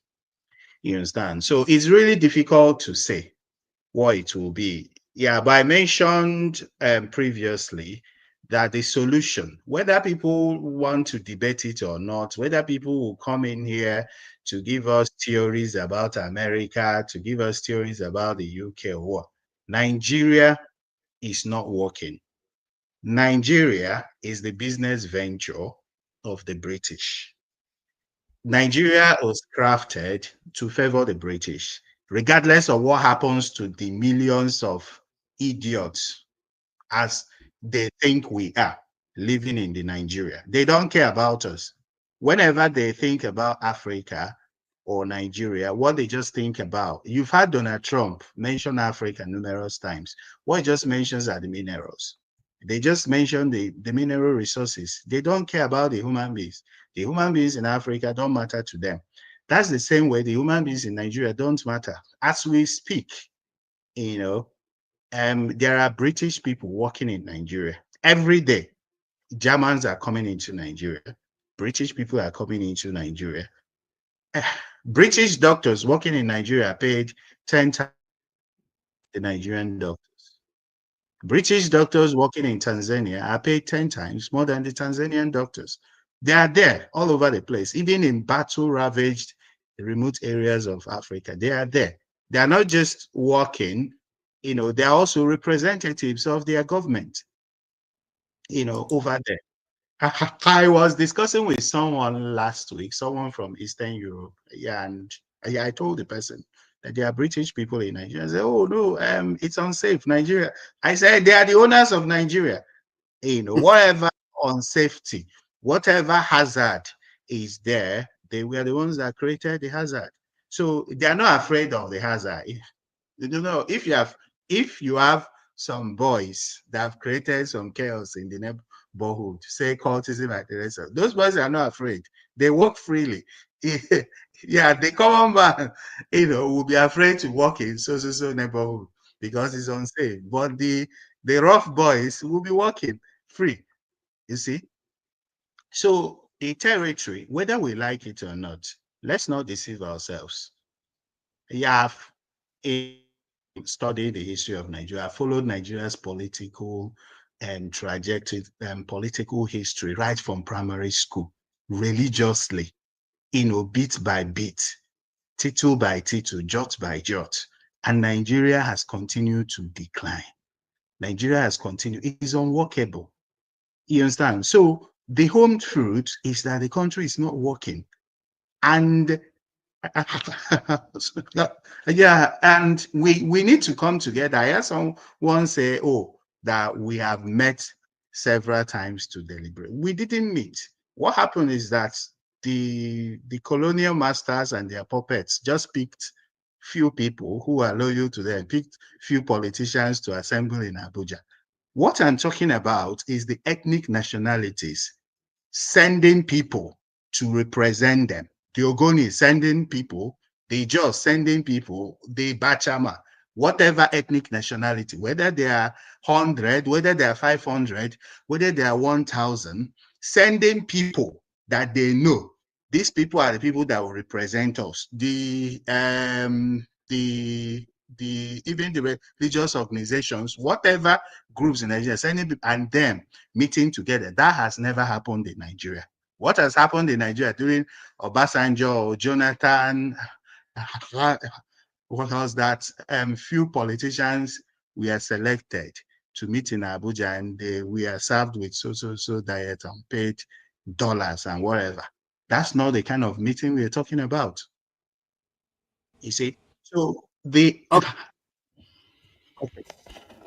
Thank you. I think I gave you. I was generous. I included 1 minute. You are quite generous. All You right. are benevolent. Yes, you know, a lot of I'm just a benevolence. simple guy, man. You know. All right. Thank you Is it so possible much. to respond to this guy? No, Because you are every time talking. he talks, he always refers to me. No, hold on. Let me do this because I find the way he talks quite malignant. Actually, given one of the people, when he talks, for the life of me, he calls them colonial masters, and go and tell a white man that they own our country. The way you talk, I don't know whether you are self-aware. You seriously need to do a lot of soul searching. Use your tongue to count the number of teeth in your mouth, because you seem to be very well educated, and that's what makes you quite dangerous. You sound like you are reasonable, but you lack total self-awareness to meet the challenges of today. You call them colonial masters. A young man. Are you sure of that? I think he was just being sarcastic. He called them colonial masters. No. Listen. And you have said that many times. And then told a white man that they own your country. No. Jesus Christ. Are you a man or what? Let's not go there. Let's not go there, because we're going to divert our Do you know that white man will be embarrassed by you when you say that to him? Why? Are they not colonial masters? Because he's going to look at you and think, oh my God, he's still a boy. He's not grown up yet. Okay, that's what it is. Forefather, let's grown up. Hold on. Let's go there with you. Why would a man look at him and say that to him, that because he says he's colonial master? Because it's one thing to know that some other person controls you and you are trying to walk your way out of it. It's another thing to go and tell them they own you. Okay, let's go down that, because I didn't want to go there with you, but let's go there now. Is Nigeria trying to walk away from its colonial masters? He should be trying to. No. Come on, let's deal with it now, because it's not about Nigeria. As an entity, doesn't have any direction. He is Nigeria. He is the kind of leaders we have that simply refuse to grow out of their mindset. He's calling them masters and telling them that they own the country. He's like the Nigerian leaders. He likes to think that he's not one of them. He sounds very much like them. No, but, that's the problem. But he needs to start himself. Seriously. This is the kind of misplaced, So the young man. He does sound like Tinubu to me. Sound like Buhari. No. You can see that he's critiquing, the situation. So he's challenging the current, the hegemony. Okay, the setup. So he understands it, but he's challenging it. That's why he comes here to argue, and then so it's not. It's not. You can't say that he's not doing his best. Why does he use the language of our leaders? By facing reality, by So what more can he do? He's just saying that he sounds like them. By the way, he doesn't like them, but he sounds very much like them. No. It's not. It doesn't sound anything. So he is also knowledgeable. Acquires knowledge and he pays attention. So what more can you ask of an individual? See, I think that I stay humble. Be due respect to him and everyone on this panel. I think he's very knowledgeable, and when he used those words, I know exactly what it means. Because how can it be? Listen, it's only when I got to the US I found out that some of them don't even know how many states Africa have. They don't know how many countries in Africa. So when they say, are you from Africa? They are referring that you are from, Africa is one small place.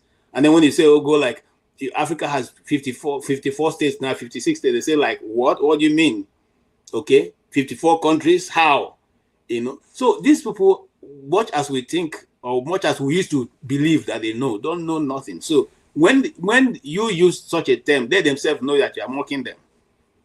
Okay? I think we can't argue any longer that knowledge started from Africa, and Africa is the cradle of society. That means that every other thing started in Africa, no matter where anybody decides to put themselves now. But that's a discussion for another day. Let's not go away. We're dealing with the Nigerian issue today, and the issues raised by Dr. Marx. Okay. Now, Dr. Marx also says something very interesting. Okay. He says something interesting that we may also need to interrogate. And I'm coming to you, Forefather. He said, we can hear you. We can hear you. Sorry. All right. That was no day easier. People don't make me. I'm a gentleman, I'm a very humble guy. Don't make me difficult. I've forgotten let me look at my script now. All right. Dr. Marx raised a lot of issues, and one of the issues that we want to interrogate is the reason that he says Come on, I've lost my train of thought. All right. Fofana, you want to say something in the ongoing discussion why I put myself together? Okay, yeah, regarding the law and order, I think it's about numbers. I'm going by numbers, whether many cases have been judged based on the rule of law. If you are going by the numbers alone, you're going to say yes, because out of thousands of judgments that goes on every single day in Nigeria, most of them are following the rule of law. Yes, you can argue that maybe our rate at the top of our society, the rule of law doesn't exist. Personally, I actually believe that most nations, the people at the top, they get away with murder, including this in the Boris Johnson you mentioned. Boris Johnson broke the law several times before he got to resign. He broke the law. Same thing with Trump. Trump is breaking the law every day, and he will get away with it. He's a convict, for crying out loud, and he will get away with all of them. But we pretend as if every society is perfect, so it has to be run perfectly. The point is that our own elites, they are not running our country. They are not building anything. That's a problem. And if they were building something, the rate, what we are seeing right now will not be as bad. It will be a self-healing system. The system you are going to see is that you're going to see more execution of the law, because you're going to see things that are going to be better. But when you see a society that seems to be, there's no order, street light doesn't stay on, you get a traffic light one day, tomorrow there's no traffic light, there's chaos everywhere, it's going to look like it's lawless. But it doesn't mean that if you go to courts, they are not seeing people being convicted. Our prisons are made up of people. Where do you think those people came from? Somebody's passing judgment. They come from the poor. They are the poor. And most of the nation is poor. And let's not forget, governors have gone to prison in this country. I know of the governors, at least more than 2 to 3 governors have gone to prison in this country. I went to visit them in the prison when they went to. Exactly. It's a VIP prison in Kuje. That's how it is here too now. What do you expect? It's like that here too. You think they are suffering there? Jeffrey Epstein, where was he? You think Jeffrey Epstein was suffering? From what I got, it looks like they were taking girls to him even there. So this is something that happens I'm telling you, this is the world you need. See, I've said it before. Let me just say this to you before I end. I think I've been saying it. People are not listening. Elites in every country get away with murder. All of them. Just go and look at it. No matter how they tell you, even China, that they say they have death penalty, they get away with murder all the time. Let's make no mistake about it. The question is whether your elites are producing for you. Are they productive? That's the question.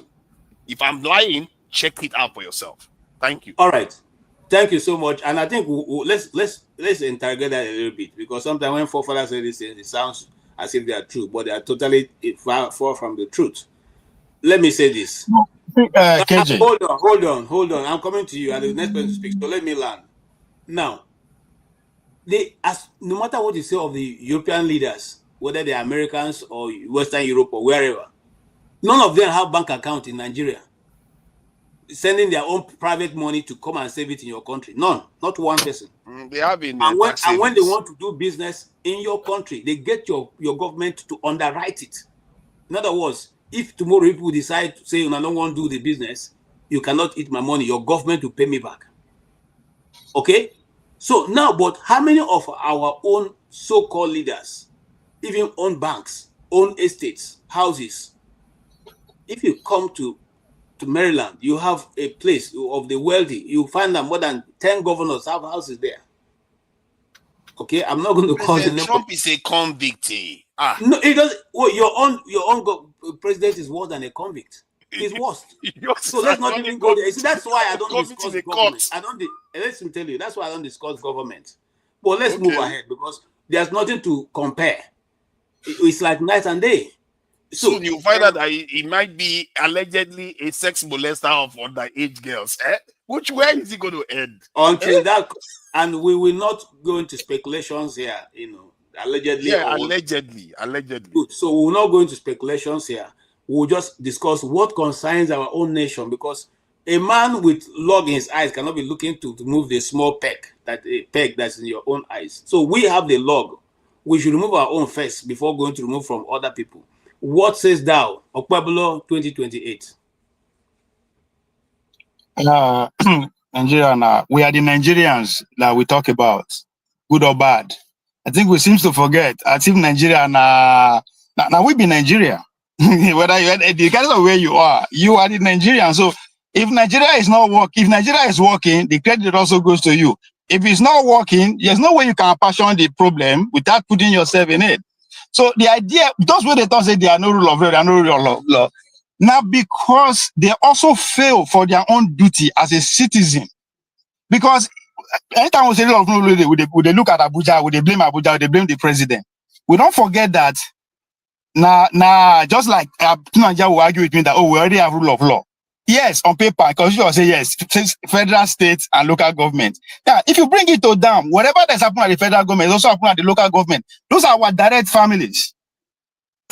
Our cousins, our ex-girlfriend, ex-wife, whatever. Those are the people running the local government. Are they actually carrying the rule of law or not? Because rule of law, now woman be go carry them out. So if there's no rule of law, that means you are not doing your duty, because now you go actually do them. No be say they paper. You as a Nigerian have to carry that to say there's no law. So if I say there's no rule of law, it's on you. It's not going upon you to say, okay, it's actually shame on you to tell the whole world that, yeah, I don't know, I don't recognize rule of law. I don't have rule of law. Because that's how it sounds, right? Every state, people know they won't agree. Just because they don't know, what they know, anything what they never be familiar with is conspiracy. There's no way you can run away from your beginning. The constitution where America get, now people come together and say, this is how I have to be, and they convince the rest of the citizens to adopt it. Going to that constitutional convention, the Federalists, the likes of John J. Thomas and the rest of them, they are Federalists. In fact, if Impunity was actually recommended a life president for America, because of that, some of the delegates that went to him from New York left. Even after they ratified the constitution, accepted it, Rhode Island refused to join because it's a small state. They say no, it is not going to favor them. So it is a battle between the state and the federal. But at the end of the day, the dual sovereignty has to come to play. The federal government cannot encroach in any state anyhow. Because the argument the people argue for state sovereignty make is that as a human being, your allegiance is to your immediate family first, to your environment, your locality, your local government, your state before federal. So everything about you is in your immediate environment. So your liberty should be protected by your immediate government. So it is a win-win for both. So that's why it is the real check of balance. The check of balance is not the three arms of government. It is the state and the federal. 2 years ago, Texas won't go war with the federal troop over border. That is the border of the United States. But now Texas there. Who is going to run it? Now that is contention. You as a citizen, you will be happy that you have these two people going fighting. At the end of the day, you will be the beneficiary. That's where we are headed, but we are not there yet. It is on paper. So when Nigeria they argue that instead we get sovereignty, yes. But as a businessman as I did now, if I find oil for my village, now Abuja I will go settle the matter. It's not supposed to be like that. You say, BBN's lawyer, drop this message on the Facebook page. He talks. Give me 1 minute. All right, go ahead. So the idea is a rule of law. Is you look at yourself. Looking at yourself, look at your environment, where they come from. Focus on your village first. Is that thing that you want happening? If it's not happening, it is you. Blame yourself. Because the Nigeria that we have today, it is due to our action and inaction. And it doesn't matter going for space. That's still who you are. The reason why the world is not respecting you as a person, it is because you are a Nigerian. Not because you are dumb and stupid. Thank you. I agree with you, and I agree with you to a large extent. It is, and that's what Dr. Marx, actually concluded in one of it. That sorry, Dr. Marx. Sorry, KJ. Dr. Marx say if states get their own power to exploit themselves, some states will be too rich. So goddamn what? California, if you want rank a California economy, it will rank among 4 or 5 in the world. After America, China, Japan, Germany, not California. Yeah. New York and Texas get economy that is bigger than 100 countries in the world. So what if Bayelsa is over a rich past a Kano or any other place? So what? Manage what you got. This is about the liberty of your people. Okay. Thank you for your contribution, and indeed every one of you. Welcome, Masker. I'll soon come to you. But let me just put it again that one of the things he said today was that, okay, today is not my best day. I've lost my train of thought. But let's go to this video. We'll talk about the rule of law a bit. My people, una know say BDM's lawyer drop this message on his Facebook page. He talk say, I always call BDM, make you know they take unnecessary risk. Say you know they hear. Because of this, BDM calls, why my lawyer would drop this type of message? Some people for comment just say, why should they make it public? So people say, this is not professional. Why should you say this about your client in the public space? For this class, I won't make her analyze the reason why he made this type of statement public. I no dey here to judge. I just dey here make her analyze what I see for this thing. Okay? Wetin he talk? He talk say, I call BDM every time to be careful and stop taking unnecessary risk, but it doesn't listen most of the time. If anything happens to you today, everyone has moved on by tomorrow. We only overrate ourselves. Nigerians don't rate anybody. Okay, I just need to throw that in because sometimes we discuss, while we discuss, there are people in the field actively taking part in everyday life and what they meet in the streets of Nigeria. And that is a very stubborn, I say stubborn in the every good sense of it, lawyer advising his client that, look, these people have a very way of dealing with you. They are about, and that's exactly what they applied to Natasha Akpoti. They knew that they were going to go on recess. So everything is done to make sure that they push you to that point where when they go, you are helpless. If you have been locked up, and I'll give you another example what they used to do those days. They come and arrest you, or the people who had happened to me, because it never happened to me anyway. They go and arrest them on Saturday, on Friday evenings, on Friday afternoons.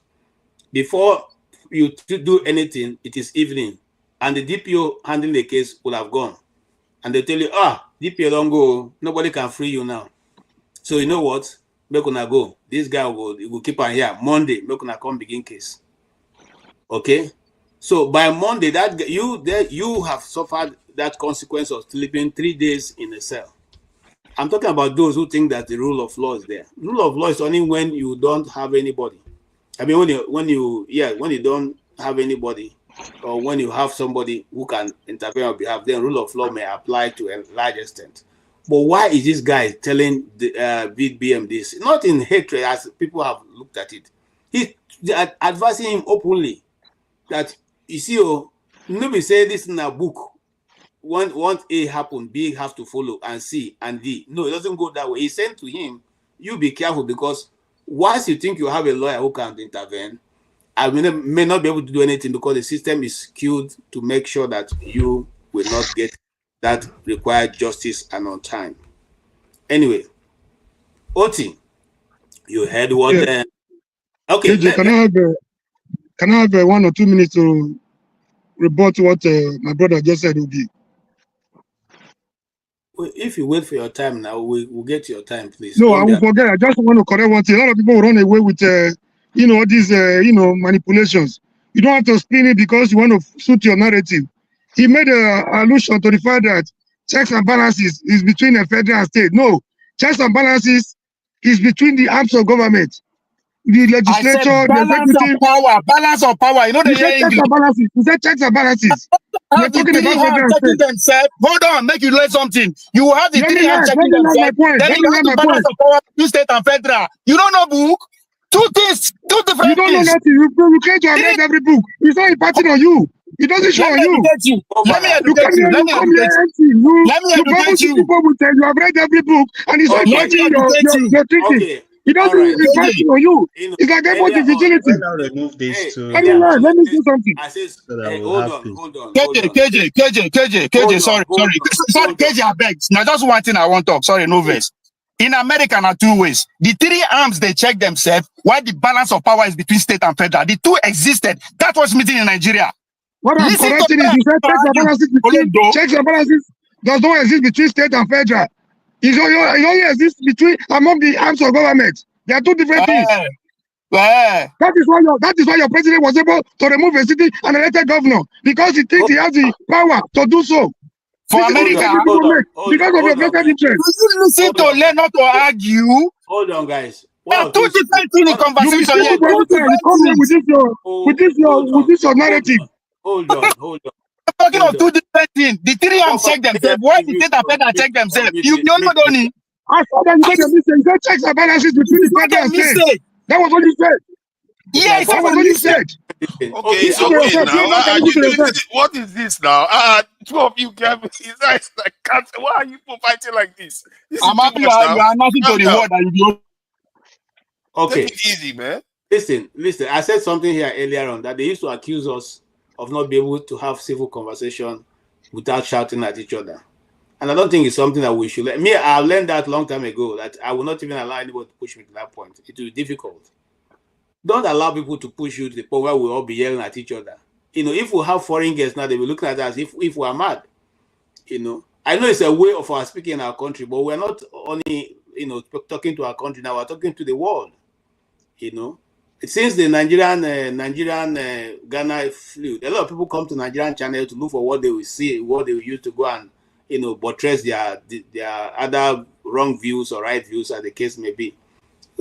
This is what they're going to come and take. That too. You see, they even have this thing. That's why we say they should leave our country, because they're always shouting. Look at, they're even fighting. They can't even agree among themselves. Gentlemen, it's not good now. I'm not saying we should pander to anybody like him, but we should be able to maintain decorum to a large extent. Please. Thank you, KJ. But let me correct that impression. There are two different things at play. In America, the three arms check themselves. Why the state and federal government also check themselves? That is the level we need to get to. It's two different things. I don't know what they argue. Okay, so now state and federal government have two different thoughts. You have now explained yourself. That part, you don't know what they argue. It's not necessary. You have explained your point. It is okay. We don't need to push beyond that point. You have made your point clear. The three governments check themselves, and then the state and the federal government are the balance of power. Simple. He will see it, and if he has something to say, we mustn't show that we are, no, now let's not stop having these people. Every one of you here is a very highly respected member of this group. We can't.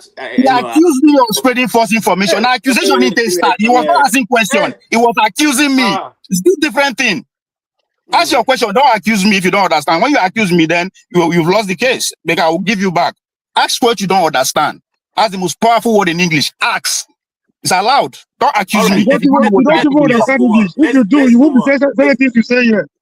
Let's move on real quick. Masker, you're welcome. Let's you're welcome. Let me jump to Masker so that these guys can cool down. Masker, you're welcome. You've been listening to us, I'm sure, and there must be something you came into, to really contribute. So let us hear your take. No, I'll go after Dexter. I want to hear what Dexter has to say. Okay, Dexter, you have been given the platform. Can you now say what you want to say?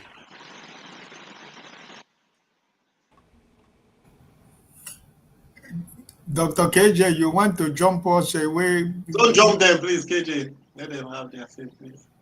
Okay, I'm not jumping anybody. I just want to. I know Masker was here before me, though. So. Then pass come down. All right, Oti, you want to say something because it's supposed to be that way. What is the question? Because I think I was distracted. The question that I was asking earlier was that Dr. Marx said that because America is 250 years old and it took them a long time before they were able to put their ass together, that Nigeria is just 60-something years old, and so we should not be in a hurry because we have to wait till maybe, and that's my own assumption now, that maybe we should wait till when we're 100 years old before we can now make any meaningful project. Meaningful progress. What is your own view? Is that really applicable in today's world? No, the doctor doesn't know what he's talking about. So, we in the modern age with the knowledge base, the modernity, technological everything, we have to wait for centuries before we can. That's nonsense. I mean, what kind of why is it so difficult to kind of design a workable framework, constitution, to dispense justice and equity, fairness. So what is so difficult about that? Because that's what is at the root of our problems. And it's talking about waiting for, and even to develop infrastructure, simple electricity, good roads, these things, and with the wealth, the country, the wealth of natural resources. So what is he talking about? So I'm of the view, and I share the view that the country is not working for obvious reasons, and if we don't fix those, those reasons, those problems we have, they're identifiable problems. They are not. We're not required to reinvent the wheel. Okay, so a pluralistic society country can only be governed by a constitution that allows the various groups, uh, culturally and nationalist groups, autonomy. Okay, that is, people have to have a sense of, have to have a sense that they control of the destiny. You can't just impose this unity on people and then have some dictator somewhere dishing out privileges and all that. It can't work. We're not getting anywhere. So this is the problem we have. It's not about time waiting for decades. So how about other countries that we started off with? Okay, KJ, you have here pointed to such examples of India, Pakistan, Indonesia. So we have to do the right thing. If the setup, the framework is not working, we have to change it. Have the courage and the sincerity to do the right thing. So there's nothing. It's not a fact of nature. It's not a given that the geographical space we call Nigeria has to remain the way it was set up by those that came here in the first place for their business interest, because that's what it is. We have to recognize that fact. But we're human beings. We're intelligent. We should know what is good for us. If we have a bit of just a modicum of honesty and sincerity, we will address our problems, right? So it's not the law of God, not a divine law that we have to live together in one country under this arrangement. Okay, we can change it the way that it suits us, and we can keep on experimenting, and then it's just kind of not moving forward. We're not going in any direction. So people know about this. It's not as if people don't understand the problem. Okay. As we speak, people are talking about these problems, and then they have practical, reasonable solutions to the problems. So we just have to do the right thing. That's So the doctor talking about waiting for years. No, he doesn't know what he's talking about. Okay, I don't agree with him. All right, thank you, Mr. Ike. Yes, time. I will come from the perspective of what Ovia said. Ovia, I think each and every one of us here recognize that we are part of the problem and we are part of the solution. When we talk about Nigerians, we ourselves included, right? That's why that the family it starts from the family, it goes to the kindred, it goes to the village, it goes to the town, you go to the local government, you go to the state. That's the way it's supposed to be. But that also doesn't change the fact that for whatever we are saying here, some of us are doing what is right, whether we are in Nigeria or we are not in Nigeria. Most of the time, when you do right thing in Nigeria, they call you the foolish man. A lot of people that are doing the right thing in Nigeria are regarded as people who don't know anything. They see them as weakling. People who do the right thing in Nigeria, they regard them as people who are very weak. And that's the problem. It's because the system is corrupt and rotten to the point that if you want to live an honest life and you want to do the right thing, everybody will see you as a weakling. That's the country you have. And it's a very big problem.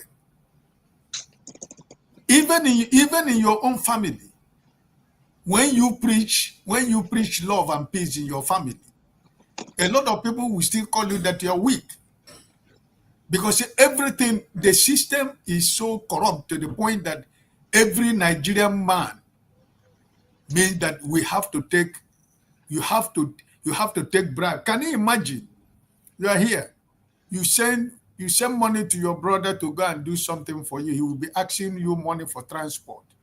Even though they give him money for transport, he will tell you if the place he is supposed to go is about 1,000 naira, he will tell you transport is 5,000 naira.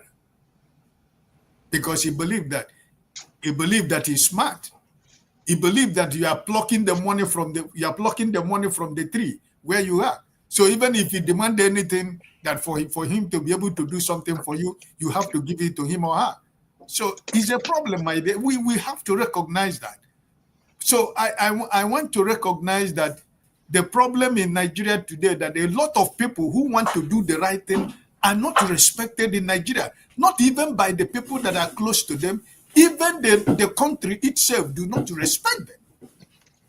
Unless you are an Aburotao, unless you are somebody who practices Aburoism in Nigeria, that's the only way you are respected. Unless every time you shout like you drink whiskey, that's the only way you are called a man in Nigeria. So it's a very great problem. We are not running away from it. We are the Nigerians. We are part of the problem, and which also should be part of the solution. But also, for us to be part of the solution, when we talk about the people in leadership, it doesn't necessarily mean, for me, for example, that I am not doing my best in my town, in my village, in my kindred. Because like Ovia, you said, that's where it's going to start from.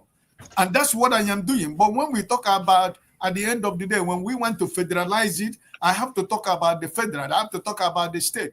But my main goal is mostly in my village, is mostly in my kindred, is mostly in my town. Because if everything is working well in my village, in my family, in my kindred, I think it's going to work well every other place. And if all the towns around my local government, everything is working effectively and well, it's a better society we are trying to build. So we cannot run away from mentioning the federal or the state, but it doesn't change the fact that my work and my responsibility starts from my family, to my kindred, to my village, to my town, to my local government, and to my state. Thank you. Okay. Thank you so much. I'm coming. Sorry, can I just share something regarding this one data that I'm just checking right now while we are talking about this? I was checking the list of people that have been convicted in both countries, the US and Nigeria. You'll be surprised how symmetric they are. And actually, Nigeria has more convicts in assembly, in Senate, and executive, more than America does. So we say there's no rule of law, but it's okay. But forefathers, are you saying that the corruption level in America is the same with that? That's what thank you. No, I'm not saying it's the same. I'm not necessarily saying Half it's of the same America level. is more. you I'm can saying that corruption in America is quite high too. Hold on, let's go for the answer. I'm not the corruption type that they have is different. But when you say when you are talking about corruption in reality, yes, there's a lot of corruption in America too. But they just sanitize it and make it look like it's not. It's there. We can see it clearly from afar. The fact that you have a convicted president, you see how Trump got $2 billion from just leaving the office the last time. $2 billion he got. If that was Nigeria, we would lose our mind. And yet he came back again and got into office again. So when we are comparing it, actually more people are serving more prison time in Nigeria than in America. Some of them, they commit their convictions. So we shouldn't worry about corruption? No, I'm saying you should worry about it. Let me put the this question about rule of law. Let me put this in correct. I don't know why you heard that Trump got $2 billion. I don't know, because he didn't even collect salary while he was there. But that's a debate for another day. You see, some of these things that they report online are not correct. But it's he got it from sovereign from Saudi Arabia. I can show you Jerry Kushner, through Jerry Kushner. Believe me, if there was anything like that, Jerry Kushner would be in prison. So let's leave it. Look, here, there's no respect for any human being. That's the problem with it. You don't even have anyone to go and report to say, look, this is happening to me. So let me run to OVA. Let OVA come and intervene on my behalf. Nobody like that. None. I can tell you authoritatively. I just have a friend who went to court, like last week, okay, for things that shouldn't have happened. It is the judge that saved him, okay. So look, it's a totally different ballgame. Let's not go there. But let me come to you. Stay humble. You've heard what has been said so far. Okay. Yes. What do Yeah, you say? so for me, one of the reasons why I strive to appear here and some other platforms is just because uh, there are potentially thousands of people listening to us. You No, understand? Then, nobody listens to us. There's somebody in the platform who said that nobody listens to us. yeah, even before I started joining, yeah, I was I was on I was sorry, let me okay. Yeah, so we have potentially thousands of people listening to us. Yeah, so my duty is not to join issues with some people because yeah, I know that there are some people that are really reprobate in their sentiments. You can't convince them. You understand? So my job is not to argue or debate with them. No, my job is to educate the legion of listeners. That's it. Okay. So regarding the issues that we are discussing, the guest mentioned that that we are still babies, yeah, that we are still a baby country. Yeah, I think that is false, really, because prior to independence and during the First Republic, the Eastern and Western Nigeria, we are the same level with countries like South Korea. Yeah, today, where is South Korea? Yeah, so even the person that said that we don't have colonial masters, our forefathers served the colonial masters. Our parents served the colonial masters. We are still serving the colonial masters in their country. We have thousands. We are the only country among the countries that we started together with where we have our best talents outside Nigeria. Legions, thousands, millions. You have thousands of Nigerian doctors outside Nigeria, thousands of nurses outside Nigeria, and you are here saying that we don't have colonial masters. That's totally ridiculous. That's preposterous. We are still in bondage, whether you like it or not. We are still not free. You have thousands of our best doctors and nurses serving the colonial masters in Europe and in North America. So back to the other issues. I was watching the WAFCON final yesterday between Morocco and Nigeria, and I was just asking myself, ruminating, that we can't even host a single tournament. The last time Nigeria hosted an international tournament was in 2009. We don't even have infrastructure. All the infrastructures are decayed. We don't even have single like standard stadiums to even host under 17 tournaments. We can't do that. The first time that the WAFCON was played was in 1998. It was hosted in Abeokuta. Where was Morocco then? Morocco, Algeria, Tunisia were not even in the female football map. They were not on the female football map at all then. We can't even host that tournament today because we don't even have infrastructure. So we have to start asking ourselves critical questions. We have to start pondering on these things. Oh, that that we must be Nigeria before we can make progress. That is not true. We've had countries, that we are balkanized. So I think Rhodesia was together, Zambia, Zimbabwe, and Malawi. We are together as Rhodesia. You understand? So the old Yugoslavia as well was balkanized into like 6 countries or so, and they're all doing well. So you can still thrive without being part of the heterogeneous, chaotic Nigeria that is not working and will never work, whether you like to hear it or not. Thank you. Thank you so much. And I want to say this to those in the comment section.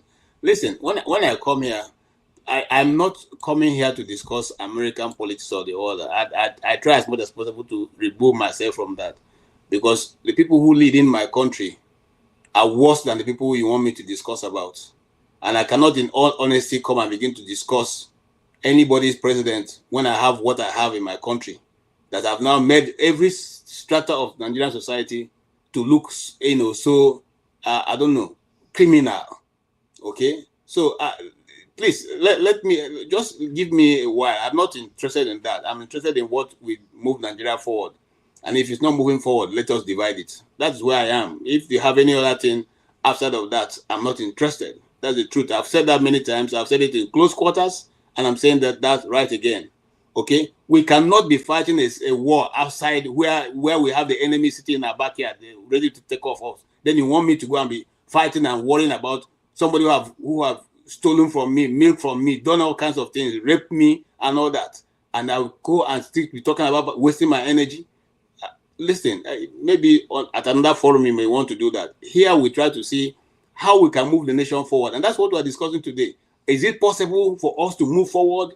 And if possible for us to move forward, what are those indices that we need to see, that we need to put in place to move Nigeria forward? If it's not forward, if not going forward, just like our guest today suggests, is there any other way we can move forward? Would that moving forward mean dividing us into small fragments, or small what do you call it now?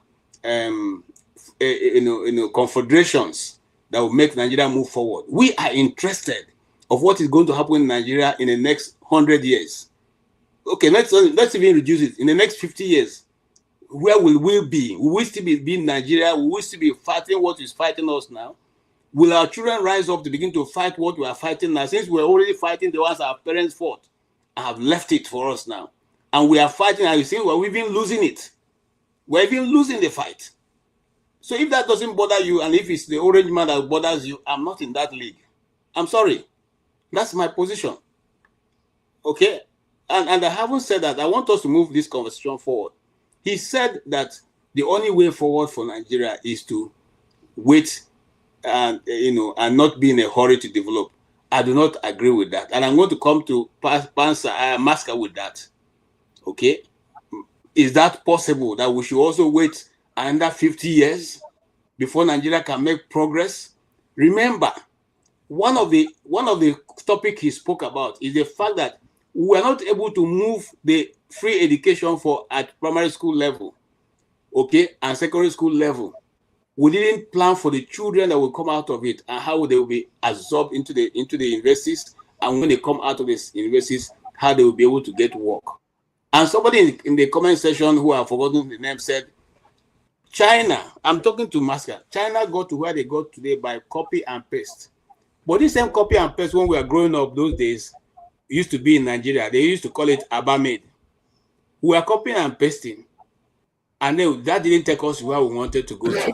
Can we go back to that point? Is it possible to build from there so that we can now also progress like China have progressed, like South Korea have progressed, like India, like Pakistan, like Malaysia? Is it possible for us to do that and achieve that desire for every black man, that Nigeria will get it correct? Thank you, sir. All right. Thank you, KJ, and good evening, everybody. Like I always say, I'm an African, so we are very respectful people. So I also single out Forefather as a moderator and say a special good evening also.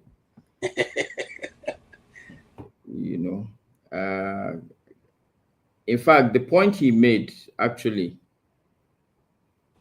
it's the point in my mind that I think is the problem, that mentality. The guy needs to go back and understand this. There are three laws of, I think, this Newton's law of motion. The first one is law of inertia. The second one is law of acceleration. And the other one is, I think, law of opposing forces. Okay. In my opinion, Nigeria currently is at inertia. And you don't have to go too far. Okay, let's say from independence. What have been the positive steps that Nigeria has taken in the last, this is from 1960 to, this is like 65 years ago. What have we used these 65 years for? If the theory is that it's a journey. So let's say Nigeria is supposed to move from Lagos to Kano. Where are we now in that journey? Are we moving anywhere? Are we even? I don't think that mentality, people need to move away from it. And I think it's the problem. The Gino brother to that mentality also is that, oh, when Nigerians suffer enough, they will do the right thing. There's this feeling among Nigerians, especially the people in diaspora and the elites. They are thinking that, okay, one day we'll just wake up. Maybe it's 1st of October, or maybe June 12th. I don't know. Maybe one day we'll just wake up and then Nigerians will just all together magically decide, oh no, we've had enough. Things will change. I really am at this point very far away from that position. I actually believe it's the problem with the country. Because according to that Newton's law of motion, when an object is at inertia, there has to be a force that will be applied to it for it to move.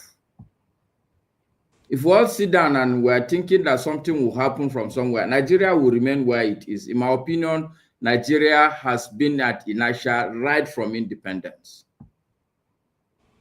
And it's still where it is. Nigeria is moving, and no, it's not moving anywhere.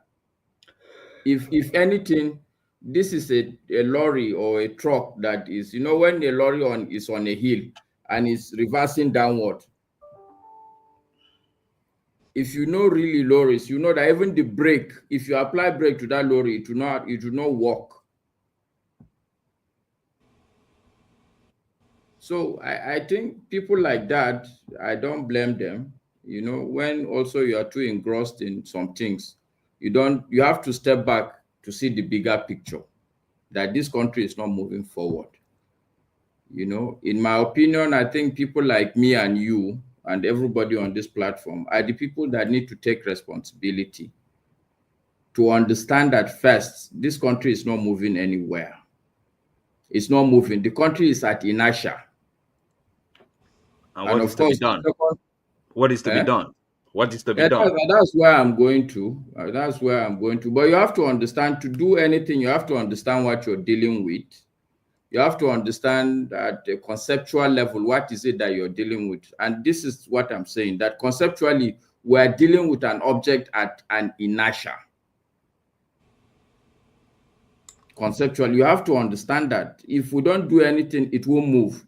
The second law of motion, that law of acceleration also say, the bigger the object, the more the force you require to move it. And the third law also said that, look, it's law of opposite. You see, look, as you are going to push that object, let no Nigerian be deceived that if any positive-minded Nigerian that wants to push Nigeria forward in the positive direction, there will be opposing forces also. For every action, there's an equal and opposite reaction. Master, let me help you with the third law. For every action, there's an equal and opposite reaction. Yeah, so that's the law of opposing forces. Yes, thank you very much. I think it's Dexter, right? Yeah. Thank you. So, but the essence of that law is that for me, when you break it down, for us to understand that as you push the country forward, there will be forces that will push you back. In Nigeria, people say that when you fight corruption, what do they say? Corruption fights you back. Fight you back. But guess what? The problem with Nigeria is not only corruption. Corruption is there. Geopolitics is there. Inferiority complex is there. When KJ was talking about Abamid, when I was younger, I used to make shoes with my own hands. In fact, if you come inside Kano, right outside our house is a local tannery. We used to make shoes. that time, far back then, people were happy with it. I mean, even when I went to university, people were asking me to make shoes for them, and they wear it proudly. But there's that inferiority complex. Anything that is for a black man doesn't like it. But the good news is that I think we are moving away from that. That inferiority complex gradually is beginning to die away, especially in things like movies, music, even our dressing. I mean, if you look at me now, you won't catch me wearing what forefathers or KJ is wearing. Like you won't catch me. And SUVs Well, for your politicians. that is not inferiority complex. If you give me a Nigerian motor, I will ride it. Actually, I remembered when I first bought a Kia motor, everybody was laughing at me. For me, it's a vehicle is about functionality. Okay, but let's not see OT. You are prone to digress people from the main point. The main point I'm making is that let's understand the conceptual problem we're dealing with first. We're dealing with something at inertia, and these three laws, you need to have them at the back of your mind. So all of us will have to gather, because it's a major force that we need. 10,000, 20,000 people, if they gather, I am convinced, people like OT, people like forefathers, KJ, if we all agree that, look, there's nothing we need to do but to move this country forward, it will move. Trust me. And I've said it, every society is divided into three. Those are the top, the ones that we keep crying about, the leaders today. They are already at the top of the pyramid. Why do you think they will change anything? For what reason? What brain will they kind of have that they are already at the top, they are enjoying it, and you want them to change things? It's not going to happen. It's not going to happen. So, sorry, KJ, just 1 minute, so I will round up to answer OT. Can I just ask him a question before he runs off? What is that change we require? Okay, let's not. So there are three steps. That change is different, but what change? There are three steps quickly. So just 3 steps, in my opinion, and this is just finger in the air kind of thinking.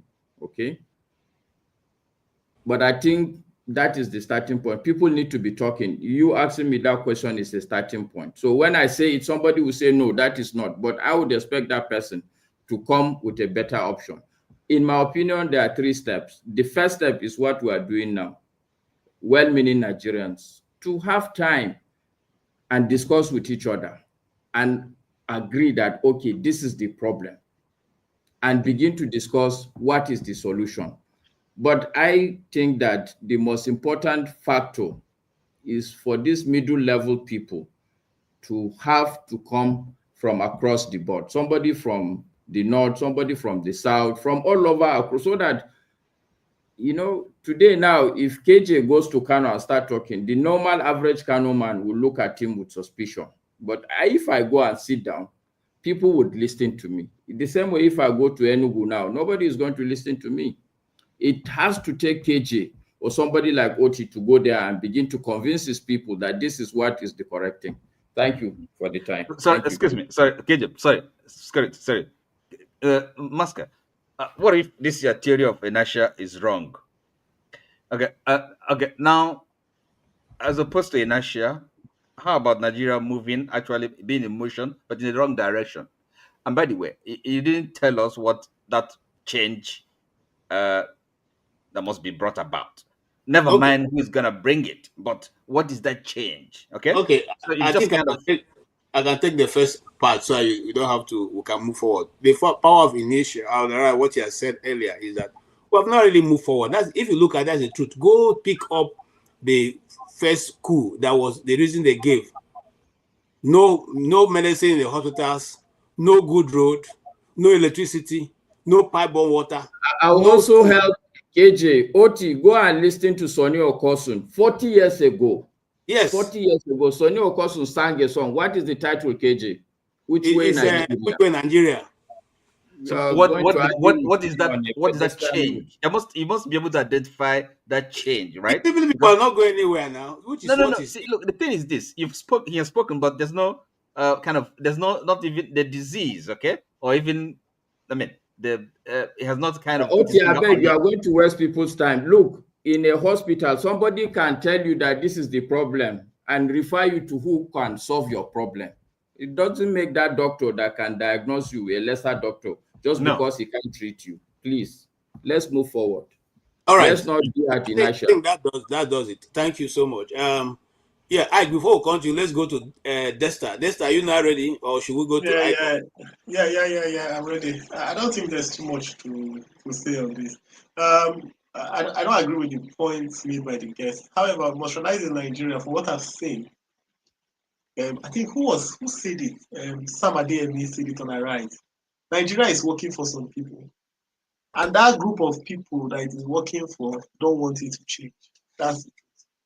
And like I think I was saying yesterday on Forefather Show, the biggest hypocrites are the professionals. I would say the professionals from after Nigeria attained independence. The professionals that came out, the first professionals that came out, are the biggest betrayers of the country called Nigeria, because those were the people who were supposed to stand up against injustice, but if they could get in on it, it's just like what happens in Rivers State today. Instead of the people to stand up against the sole administrator, you had kings, you had captains of industries. Just a minute, just one moment, please. 1 moment. KJ, sorry. I grabbed your indulgence. Did you see what this moron is writing on the comment section, calling me a big olodo? Calling me a big olodo. This empty vessel, calling me olodo, and you guys are looking at him. When I call now, you say I'm shouting. Big olodo, okay. Who is Ovie? Okay. Comrade, we don't read what is going on. You don't understand how many things we would have to be looking at the same time. We are trying to also frame the discussion, and we are looking and listening to what people are saying, so we can also give a reasonable response. Do you think we will have the time to go and read what's going on in this comment section? Yeah, I want to respond to it, but my network keep kicking me out. Can you just give me an opportunity after that to say I'm on the road? My network is not stable. I have one or two things to say. I will be done. Please. No problem. We'll give you time. Let him finish. But I will not have you insult anybody. If you do that, I will take you out. So that I'm saying that ahead of time. Same thing goes to Ovie. Please stop insulting. Both of you are very senior members of this panel. KJ, that's an AI agent. No be me. See, I they read. See. Okay. An AI agent with that. I don't know what he's talking about. I'm not scared of him. If I want to insult, I go insult him to her face. He no go do me anything. So I'm not scared of him. So that's not me. Let us take it gently. We're not going to change Nigeria today or tomorrow. We can only say our bit and leave it for the rest who are in public positions. Let's not make enemy out of one another because of this. Thank you. All right, go ahead, sir. Yeah, yes. So I think that has been the biggest betrayals of the entity called Nigeria, because you had people like that man. Somebody is coming to tell us, oh, maybe the best way for Nigeria is for Nigeria not to develop. Let it be slow. Let us know. I mean, imagine that kind of reasoning. But actually, that is what happened after the counter coup in Nigeria. There was a concerted effort to make sure that everything. That is why our education system has gone to ground down to a halt. Everything has look. Nigeria moved from a country where the Saudi royal family used to come to a university teaching hospital to get treatment to a country whereby nobody comes. Even the citizens of Nigeria are looking for treatment outside. So Nigeria is working for a certain set of people, and that set of people, that class, is a very small class. They don't want it to break out, but it behoves on, like who was saying in Zimaska, on you and I, all of us who are educated, it behoves on us to educate the people within our circle and to be able to take action. It's not just to stay here sitting down. It's time for people that come here to start buying form, join political parties, because that is the look. Political parties is the roadmap to get into leadership in our country. We have to agree that is the roadmap. And we cannot stay outside and say, oh, this party is bad and be criticizing. No. Because if not, look at the characters in Nigeria today, out of the 36 36 governors. I can assure you don't have up to 10 that actually should be there. We cannot be staying back and allowing the lowest of the lowest in society. People who cannot even read, people who cannot articulate, people who that their decisions are being telegraphed by somebody in the background.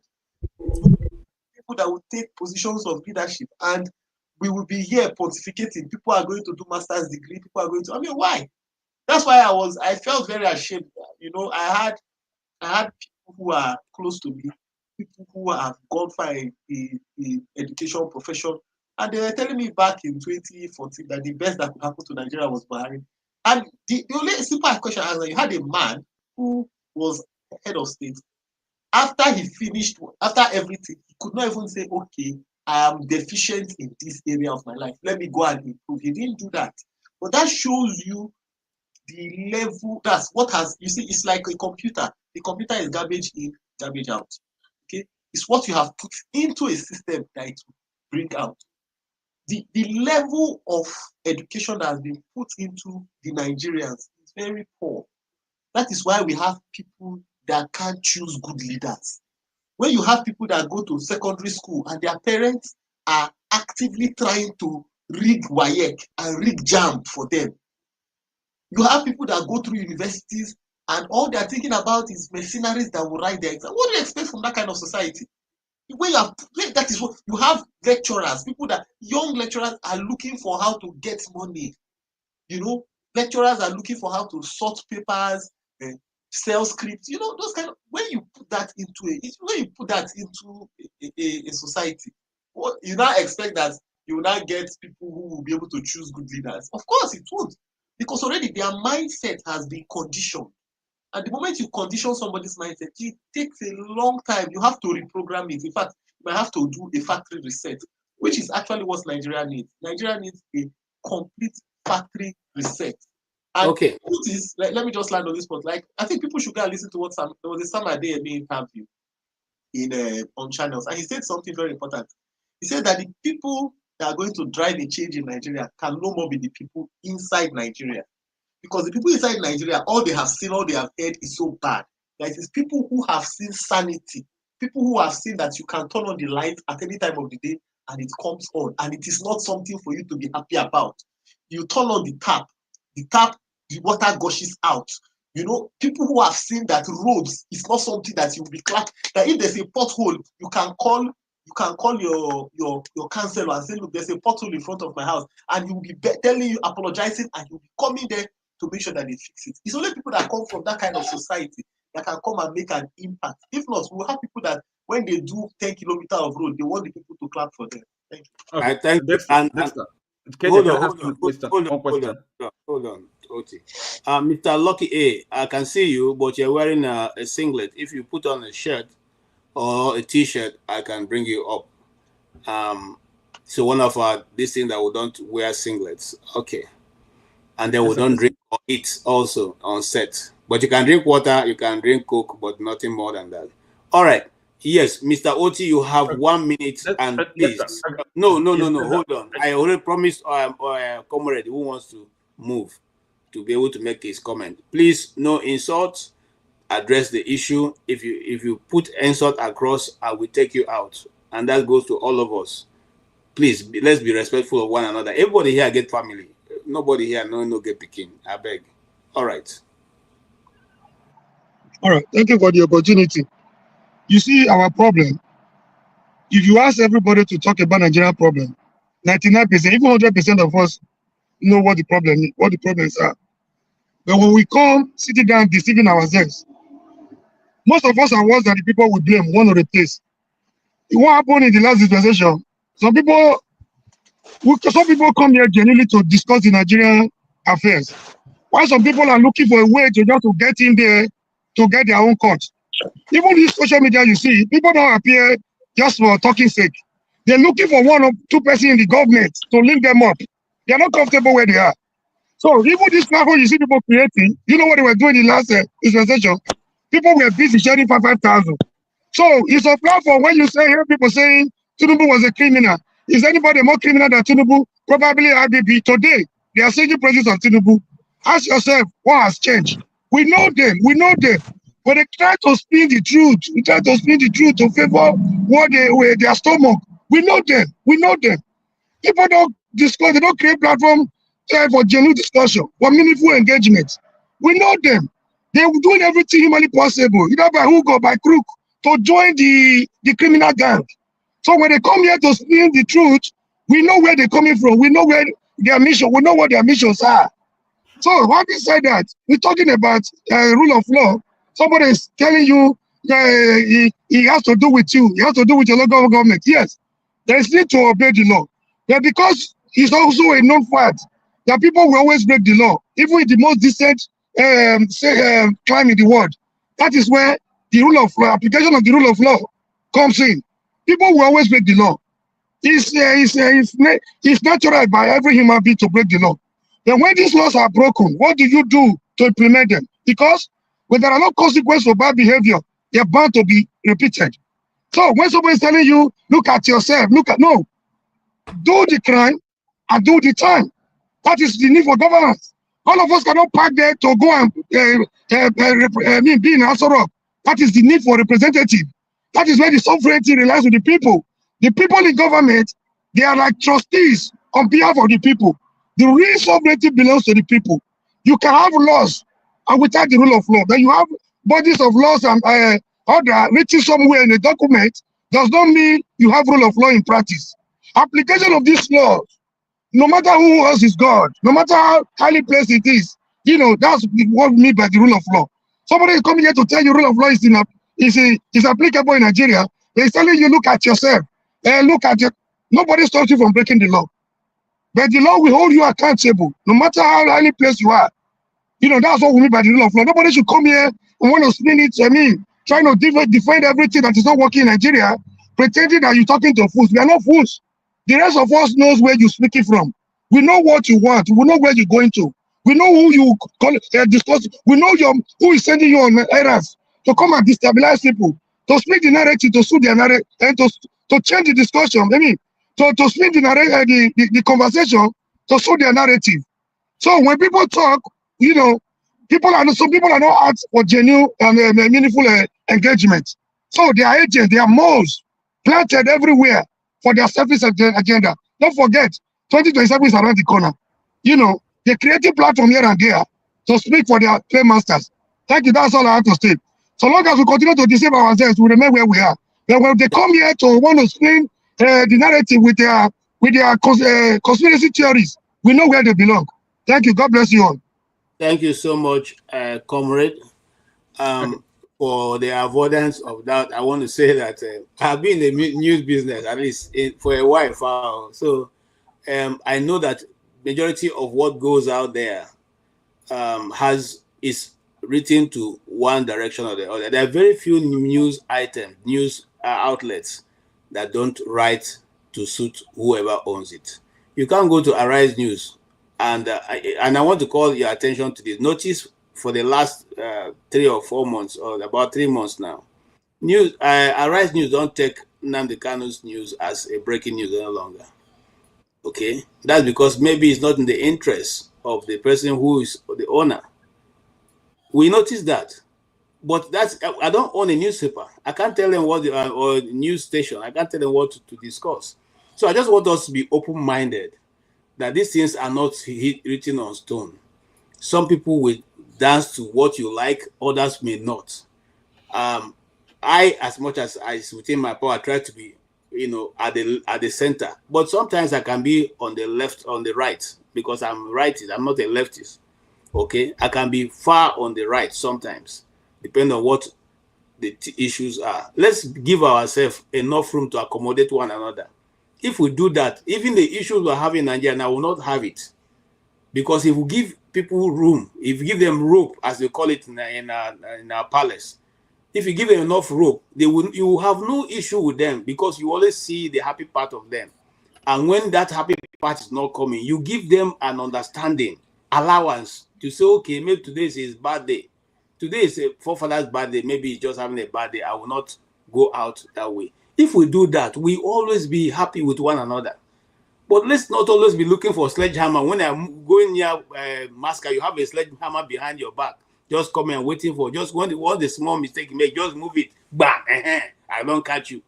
Don't be behaving like a Abuja traffic light, a yellow fever traffic light man, who will go and hide behind the flower and be waiting for you. The moment you just pass the traffic light, they jump outside, bang, you're under arrest. Let's stop that. That will help us move forward. Having said that, I want to give hold on, I'm coming to you, Oti. Let me allow Mr. Lucky A to introduce himself and then speak, and then we'll start rounding up because our time is fast. It rotates through Omoro. Yeah, I'm coming to you. I'm coming to you, forefather. Okay. I won't pass you. I'm coming to you. All right, go ahead, sir. Mr. Lucky A. You're welcome. I think this is your first time or thereabouts. Are you in Nigeria because you don't seem to have light? Your network also is freezing somehow. Is it MTN that have been taken over by France, or which one? Which one are you in? No, my name is Lucky. I'm based in Senegal. I'm in Nigeria. Okay, all right, go ahead. Oh, Senegal, yeah. Beautiful place. I love it. Yeah. Thank you. You're welcome. Yeah, that Atlantic fish. I can still remember it. It doesn't go away from my mind. Yeah, no, this place is cool. There's no problem. All right, go ahead, sir. Well done. Yeah, I just want to contribute something. This is something I have in mind for a long time. It's not too long I come online, but I don't know who is who. I have a suggestion in my mind to make. Just everybody, all of us, we are facing the problem, and there's a big problem in Nigeria. But I have one in my mind, like somewhere like Siollun, time of Jonathan. He always said that Jonathan wanted to give him one of the posts. He refused. I don't know how access to Siollun, but he proposed to Jonathan, give me INEC chairman. Let me be INEC chairman. I believe that problem will be solved today. Because we are just talking, everybody is talking, that's I don't know. We are not solving problem. And Siollun, I believe he had that heart. But it's not solving problem. It just everybody every time shouting, creating people to make sure they go for demonstration. All those things not working. If you have opportunity to take any post like INEC, we know that one problem is solved. Because I don't believe we can be. It's a proposal to Jonathan for okay. If you want to give any post, this is what I want. If not like that, I'm not going. Maybe if we take that post, I believe this problem all of us will not be this mess today.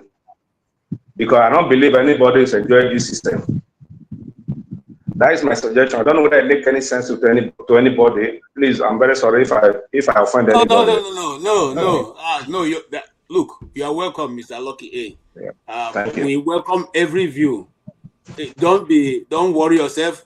Throw it out there. It's a public forum. Forefather cannot do anything. Don't be scared of him. You are scared of Forefather. You can't do nothing. Please feel free to join us. I think it's a brilliant suggestion. Yes, I also think that would have that portion would have been solved if he took it. But let's hear what Forefather will say, because Forefather may have a question. Okay, I just wanted to ask you a question. I wanted to ask a Dexter question. Oh God. No, not ask me a question because a clarification. Because I mean, see, sometimes it will soon get to you. Then you ask the question. Forefather, make your comment. I don't know why they are saying I'm going to have a go at him. I don't know. I'm not exactly sure his position, but he did say that Jonathan asked Siollun to try to participate. That is not a bad thing. Siollun should have taken the opportunity, but he seems not to want to do that, other than to run for an election that he's not going to win and become president overnight. But that said, I heard about what's his name? Talked about how whether we are being governed. It's one thing to be governed or controlled by foreigners, and it's another thing to take a posture of trying to break that control. Not to acquire the control and actually reassure them that their control is actually very much on. That is not what you do as a human being. The first point of call is, this is why Bob Marley says something about the first thing you have to do is emancipate your own mind. If you keep allowing yourself to be in the prisoner mindset, how can you possibly see a way out? You will not even look at the walls. If you are jailed in a prison and you want to escape, you are not busy looking at how the locks are, how people escape from there. How are you going to do it? The only solution they keep coming back is let's go back to 18-something. Let's go back to the arrangement that got us into this mess. Come up with something new, something innovative that we've never seen before. Because I can assure you, That's the only thing that can defeat your enemies. Your enemies have known you, they've tasted your blood, and they've had it for centuries now. And you think you're going to go back there and you think they are fools? As a matter of fact, they've gotten smarter over time, gotten more equipped, capable to deal with us if they see fit. And you want to approach it in the same way. That's why I consider that dangerous. You are an intelligent man. If you are intelligent, use your intellect well, think outside the box. And in terms of our situation, when I was talking about why difficulties, the things we have, the challenges we have, sometimes catalytic events needs to occur. There's nothing you can do. You can say a leader can do that, can choose to do that. I don't know how many Nigerians have the stomach to be able to do what it takes to that inertia that this Masker describes, to move us from that inertia to where it is. When you ask people here right now, if you take action, it's going to cost 1 million lives. Many of them will say, mass murder. Will run. Hold on. You see that? This is my point. Mass murder. because you don't understand that these things are serious. People are already dying for free. And do you even understand that? Do you know how many people are going to die in the next 20 years in Nigeria? Industrial scale. See, let me say what I want to say. The reason why I say this is that this is exactly why. Because we think this is going to be easy. The person that put us in here, the people that put us in here, put us in a cage, whereby if you want to get out of it, you have to pay the necessary price. Because it cost them a lot to put us in this cage. They didn't get it easy. They paid a heavy price to get the civilization that they have today. Russia lost 28 million. China 50-something million. God knows how many India and the West lost. You think you're going to just say, oh, I want food, I want food, I want food. That's how you're going to get out of it. Maybe that's what you want to think. But I can tell you right now, if I'm the one sitting on that their chair, you are not coming near us. Because I will look at you like you are an inbred. You are not qualified to be on the same chair as I am. Because my forefathers have paid the blood to get to where I got to. What have you done? What have you done for this world to say you deserve to be in the same chair as they are? Have you cracked the atom? Have you cracked quantum physics? You have not done anything. All you ask is for food, and you expect to be at the top of the world. You can't. Papa, have they used broom to fly? No. Hold on. You've never done anything like that. And you want to call yourself. No wonder they call us boys. No wonder they refer to us as boys, because most of our people, they think this is a joke business. Like, this is not life and death situation. Those people, they understand that. Forefather, hold on. Yes. Because we are running out of time, I want to add 2 more minutes to you so you can equally round up. I appreciate that. Thoughts. Yes. Thank you. I really appreciate that. You have been very generous. So the point is that that's the reason why I say we are not ready. And it will take something catalytic to happen. And I don't think we are unusual. That's how other nations are. It's not only us. China went through it. Japan went through all this hell too. All of them went through hell. But they came out on the other side. We've not been tested that way. That's the problem. India went through it too. Do you know how many Indians lost? India, they were eating from they call it sheep to mouth. Biafra, we are fighting ourselves. And we're not fighting first world conflict. We're not fighting Russians.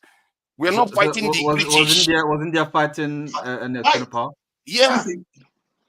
They're engaged. The Chinese took a land from them. Why do you think India went nuclear? Chinese took their land. Was Chinese a world power when they were fighting them? Was China a world power? No, you guys leave it to conclude. Yeah, China was a nuclear power in 1965. Don't use his time. China was a nuclear power in 1965. Oh, God. So 1965, 5 years, even before our civil war, China had already gone nuclear. They went outside the control of the British and the Americans and went nuclear. We are busy fighting ourselves. They've already fought themselves. They had Taiwan. They had their own nation, and they built it from there. Even North Koreans that were destroyed, they built their country. All we keep talking about is food. And the one we are talking about today is have conversation. Let's have conversation. Let's keep having conversation. The world is moving on. They are not waiting for us. We can have conversation and build our nation too. Our future depends on it. This is not optional. I can tell you this. Maybe you might think this is, maybe if I do it, it's okay. If I don't do it, it's all right. No. If you don't do it, your children are not going to make it. There's no point. Don't bother. Thank you. Thank you, forefather. We So have it's to do it not on the now. KJ, right? If we Round don't up, do right? it now, hold on, Mr. Oti. Oh God. Our children may not stand it. And I agree with forefather. You see, the Bible puts it this way: the small demon you refuse to fight will become a principality in your children's time. That's the way it goes. Whether you like his point or not, the truth is that what you live to fight today will become a monster to fight your children. Okay, let's hear from you, Oti. Okay. Yes, I actually because I like to have answers in not talk as others would have it. Actually, I mean real answers and solutions, and that's why when people are talking, I want them to get to the logical end of what they're saying. I listened to Dexter, and I agree with his trend of thoughts. He talked about um, yes, mindset or something like that, change of mindset, and also the role we in the diaspora, except of course the masker here, who is in Nigeria, the role we have to play. Yes, I agree with all of that. No, but I still want to, press him really to let him tell us that mindset he's talking about. In the case of masker, he said inertia. So what is that singular thing? Just one thing that needs to be done. Okay, that perhaps we in diaspora can do to bring about that change, or at least to set the change, the process in gang. There must be something. Okay, is there something you can think of? It's not. I'm asking you, Dexter. Can you really, if you like, yes. Uh, In other words, that's the concrete the answer I'm looking for. There must be. You didn't finish the uh, thought, so yes, I'm giving you the opportunity. yeah. Thank you, Oti. Um, I think, uh, I think it's presently. I think if people in diaspora want to make an impact, first of all, it must be strategic in the sense that No, we're talking, not talking, okay? Because okay, we're talking now, not talking. So yeah, something else. uh, okay. So I would say um, at this stage, okay, if people in diaspora want to make an impact, okay, I'll say if the people in diaspora come together and decide that okay, we're going to invest in education, okay, we're going to invest in education, and we're going to ensure that I think they are doing it in government college here right now. You invest in education, and they're going to make sure that education is going to be at par anywhere in the world. So people in diaspora are funding that education. So you make sure that every student that comes out from that education system is at par. It's like comes out from college and can walk into Harvard. Can I stop you there? Can I stop you there? Yes. So we're dealing with the CSE, intensive unit, okay? A country that is an intensive unit. Okay. What is the time frame? So now listen, can I let me help you? Maybe make a suggestion, because unless if you don't agree with the Yeah, proposition. I'm listening. Okay, so now because I so much believe in this thing they call restructuring or reconstitution of Nigeria. Okay, to me the framework is everything, the structure. Okay, and then even the mindset you're talking about can't change in the vacuum. There has to be kind of a system, supporting system. So, and if the people in diaspora kind of come together and push and see to it that the country actually is restructured, power is decentralized. The attraction of the center is removed, and then the regions or the provinces have autonomy. Okay, and then yes, how about it? If it is one thing we kind of lend all our weight. Okay, so is that not something to Okay, okay. have? no, Because I believe in restructuring.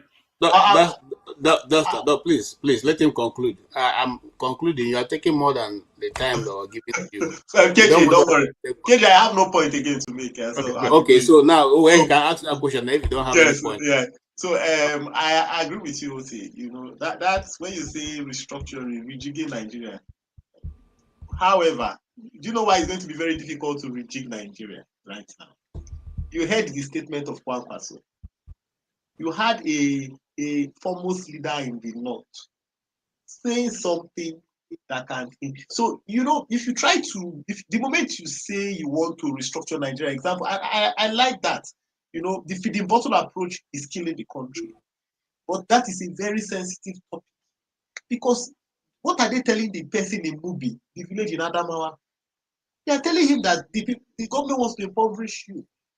The people that are reaching out, I mean, look at Kwankwaso saying that the Tinubu government is focusing on the north, and they are, you know, that was as much as I don't support this administration, that was a disingenuous statement. So no, but it's not for one individual to kind of agree or disagree, you know. So how will you get if it is the real solution? It has to be. It won't work. You know, it won't work. It's the same thing that happened in the confab. You have people from a section of the country that will not agree to that. No. But then what do you do then? What do you do?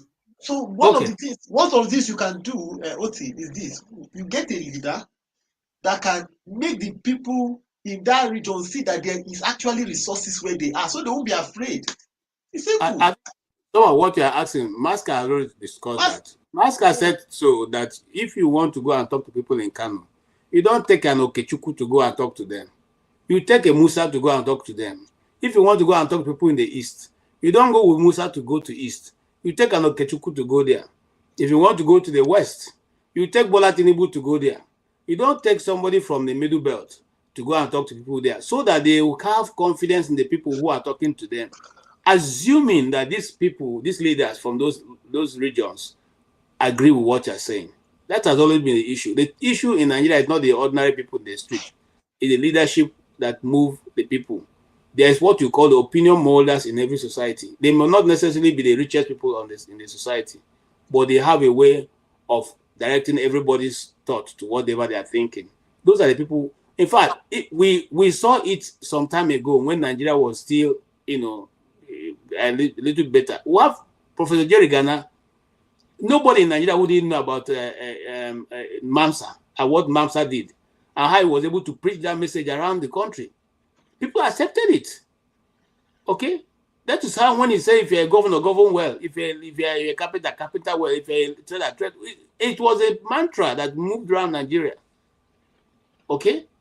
People were gotten from their... In fact, I know the guy they took, is now late, in Benue, who was my friend's uncle.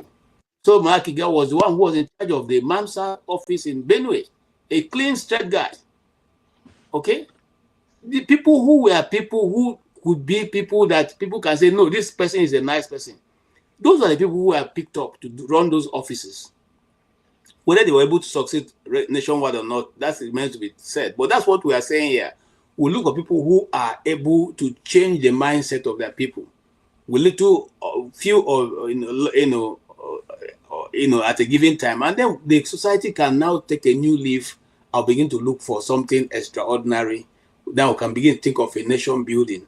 If we cannot do that, then how else can we move forward? That's a different question for another day. And let us not go there. Massa, please say this thing so that we can round up this issue.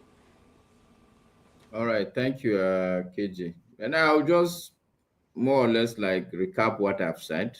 I am convinced that the country is divided into three.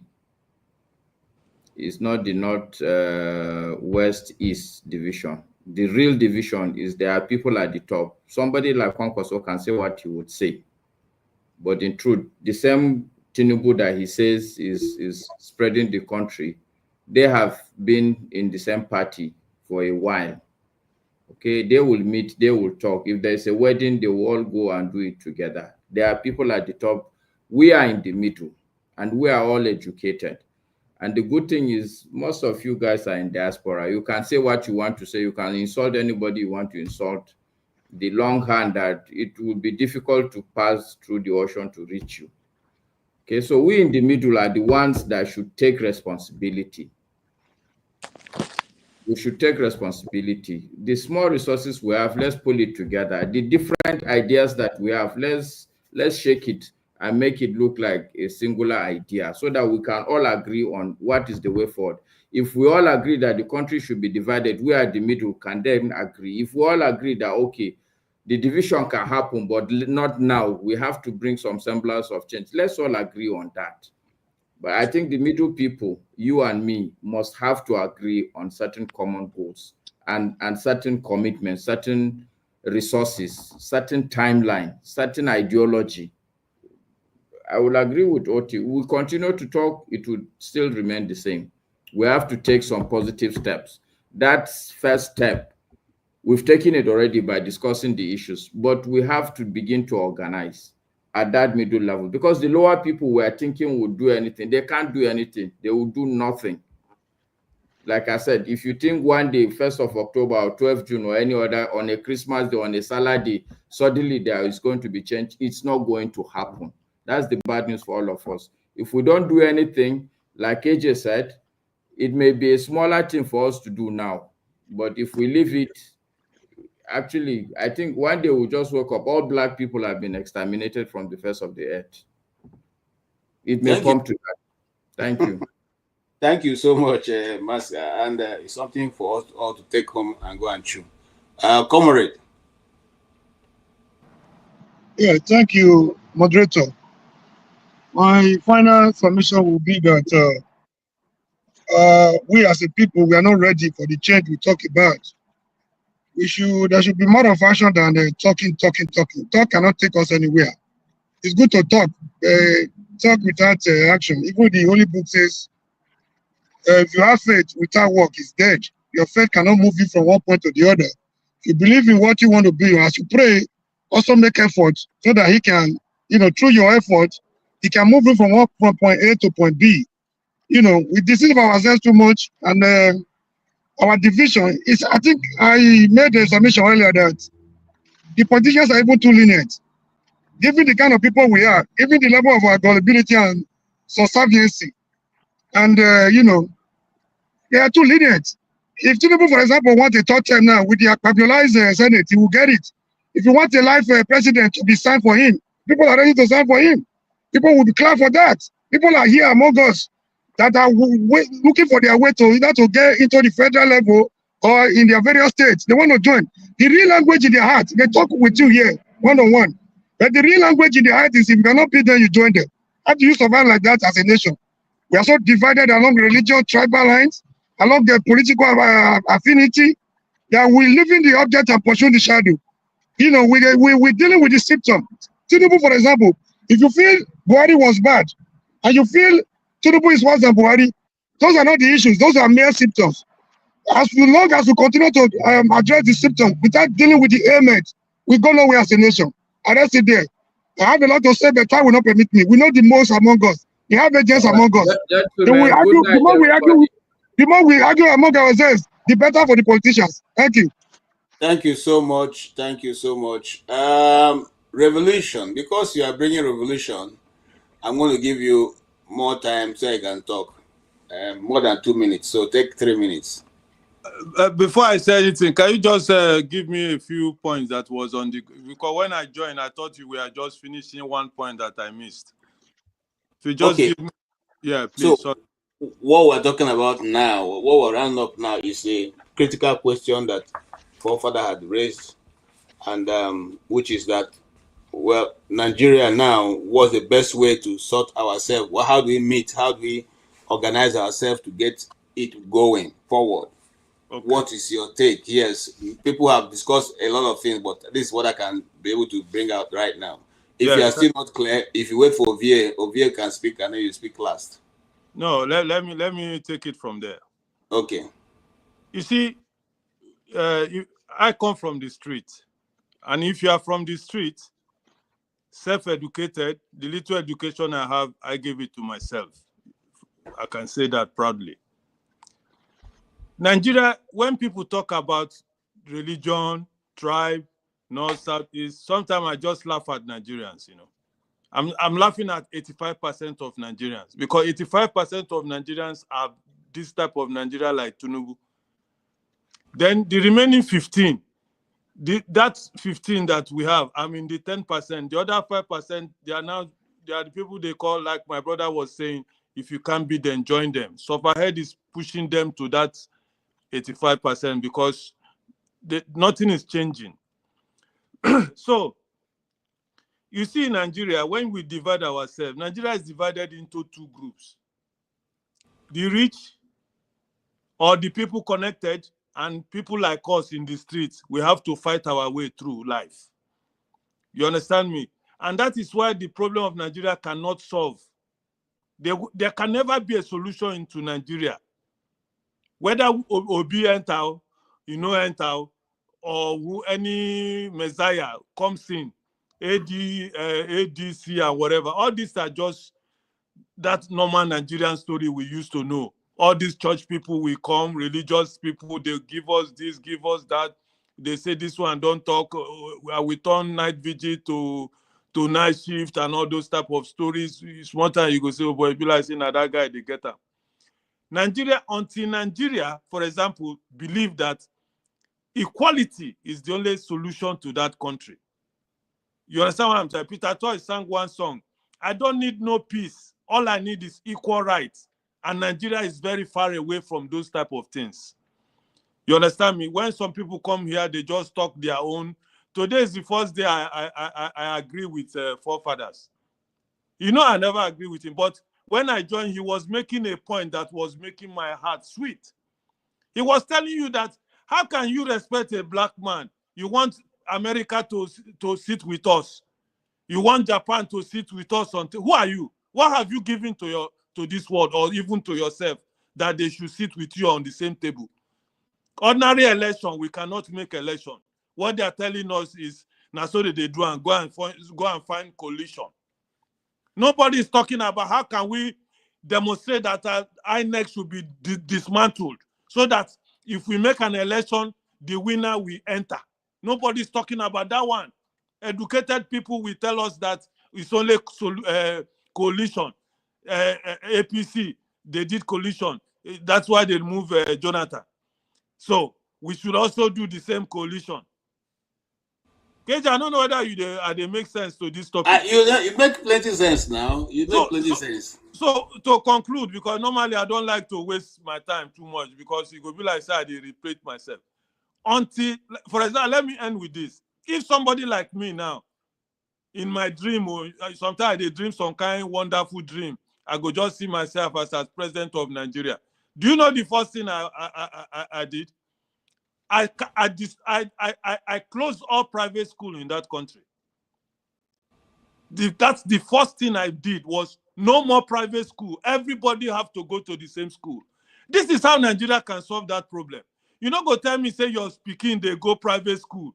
Then another Peking there for school, if rain they fall, they go begin cry because the rain they fall them, they wet their books, they wet their uniform. Una go come, they tell me, say Nigeria, una they find solution to Nigeria. Are they all not Nigerians? And the second thing I would do, any religious house in Nigeria, I will close it down and turn them to factories. Because those are the biggest problem, hampering the confidence of Nigeria.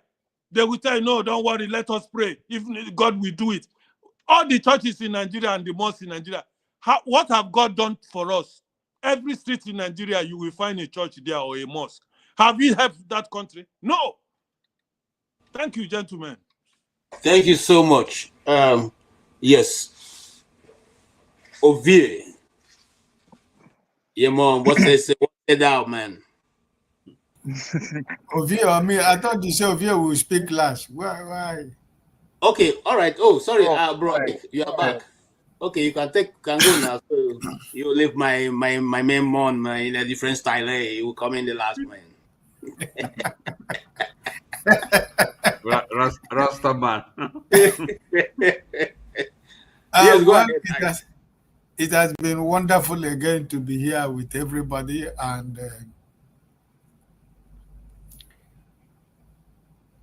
every day our reason of coming here, we learn from each other every day. For me personally, I learn from everybody because the world we live in is all about learning. Every day is education, not only in the classroom. So appreciate everybody presence today, and no matter from whatever angle each and every one of us are coming from, we are speaking in one voice. What is that? We want a better country called Nigeria. How to propose solutions to it. or how to agree on how to find solution to it has always been the issue we come here to talk about every day. Like I said, when we are talking about law and order, I said that individually, we have different way we are trying to make Nigeria work. Behind the scene, the world might not see what we are saying, even what we are talking here. And I am using myself as an example. I said that everything I am doing, if I'm looking at the bigger picture of Nigeria, you cannot have the grace or the strength to do anything. So I am doing the little that I can do from my family, from my village, from my kindred, to my town, to my local government, and to the state. And that's the only way we can continue to contribute. But my own appeal to all of us who are seeking for a better Nigeria, if you want to seek a political office, do not be discouraged, because when we are discouraged, we leave the political space for the same people we are talking about we want to change. For me personally, I am not going to seek any political office. I am 62 right now. The younger ones can do it. But my contribution is to make sure that the little that I can, like what I did in 2023, or what each and every one of us did, those who printed a polo shirt, those who did t-shirt, everybody has contributed one way or the other to make Nigeria work. So we shouldn't be discouraged. We should continue to do what we are doing. While we are talking, in any small way that you can do to contribute, to encourage those that want to be part of it, I will encourage us to encourage the people, the younger ones that want to be part of it. But the point, one of our biggest problems, the younger ones that we want, they are busy creating content creators, showing their nyash and their backside on the internet, trying to make money. And at the end of the day, they are complaining about the situation in Nigeria. So if everybody is a content creator in Nigeria right now, the same youth we're talking about, everybody is a content creator. So it's too difficult for us to get the younger ones who are going to take over or try to be part of the political system. So for me, no matter how hard it is, no matter how painful and difficult it is, I am still a Nigerian. And everywhere that I go, I'm still a Nigerian, right? Okay. So I want to end by letting you know by this week, by the special grace of God, I'll be going on vacation for 1 month. So probably you might not see me online. Probably if my wife and my grandkids can allow me, squeeze me to come to join on platform once in a while, maybe. If not, for 1 month, I'm going to be out of my island. I have to go and rest, think less about Nigeria, close everything that has to do with Nigeria and their Nigerian trouble, and think about my family and enjoy myself, because who knows tomorrow? I need to enjoy my life at 62. I'm not working. I'm still in the office. I'm not working that I want to become Thursday tomorrow. But I am just using it as an exercise to reach the time I'm going to retire, to have a good life for myself. So yeah. Thank you, brother KJ. Thank you for everybody. I wish each and every one of us the best of the week. Enjoy your day. One love. Always remember that love conquers every fear. Yes, it doesn't matter how we might disagree. God bless you all. Thank you so much. Enjoy your holiday. Thank you, and have a wonderful and I'll see you soon. A bientôt. Family, and enjoy yourself. I don't know if they sell snail and offense like there, even though I would have recommended it for you. But if not, enjoy whatever you can find there. All right. Okay. Yes. Yeah. October 2028. I don't know why you want me to call that name, because that man is. Don't worry, we're negotiating for a long time. After Edo, we will go federal. Okay. If Tinubu can be president, what more? There's somebody who knows do Tinubu self. Nigeria belongs to both the literate and the illiterate, both the foolish and the stupid. Everybody has the right. Everybody has the rights to govern. It's a competition. Beat me if you can. Now so. To Mr. Ike, as you go on your vacation, I want you to, try to reconcile that with the fact that the future of Nigeria belongs to Nya shakers and ego smokers.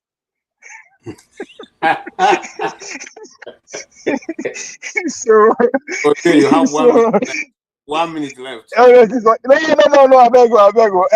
So yes, as you said, Bob Marley said, they say, see, they are fighting for power, but they don't know not the hour. There's a saying that says, a group that agrees together is a mob, while a group that disagree is a market. As a Nigerian, if you think some people are not doing what they ought to do, go do it. It's allowed. That's the spirit of the Nigeria that is free for everybody. Tunanja talked about China that I totally agree with. My only problem with Tunanja is that once you they give accurate stat like that, try as much as you can to give example or analyze how they lead to that place. I understand even when you are giving example, because some people never hear them before, they will say you are a conspiracy theorist. Before 1970, when Xi Jinping opened China up, to the west, how were they living? How was the state? Because that was when they built the nuclear weapon that Tunanja is talking about, and it was right. As at that time, everybody they work the same. Everybody's on equal salary. There's nothing like promotion. Everybody is giving the best to the country. You know why they make it happen? That's the sacrifice you have to make. It doesn't matter if you're a PhD holder or you go school.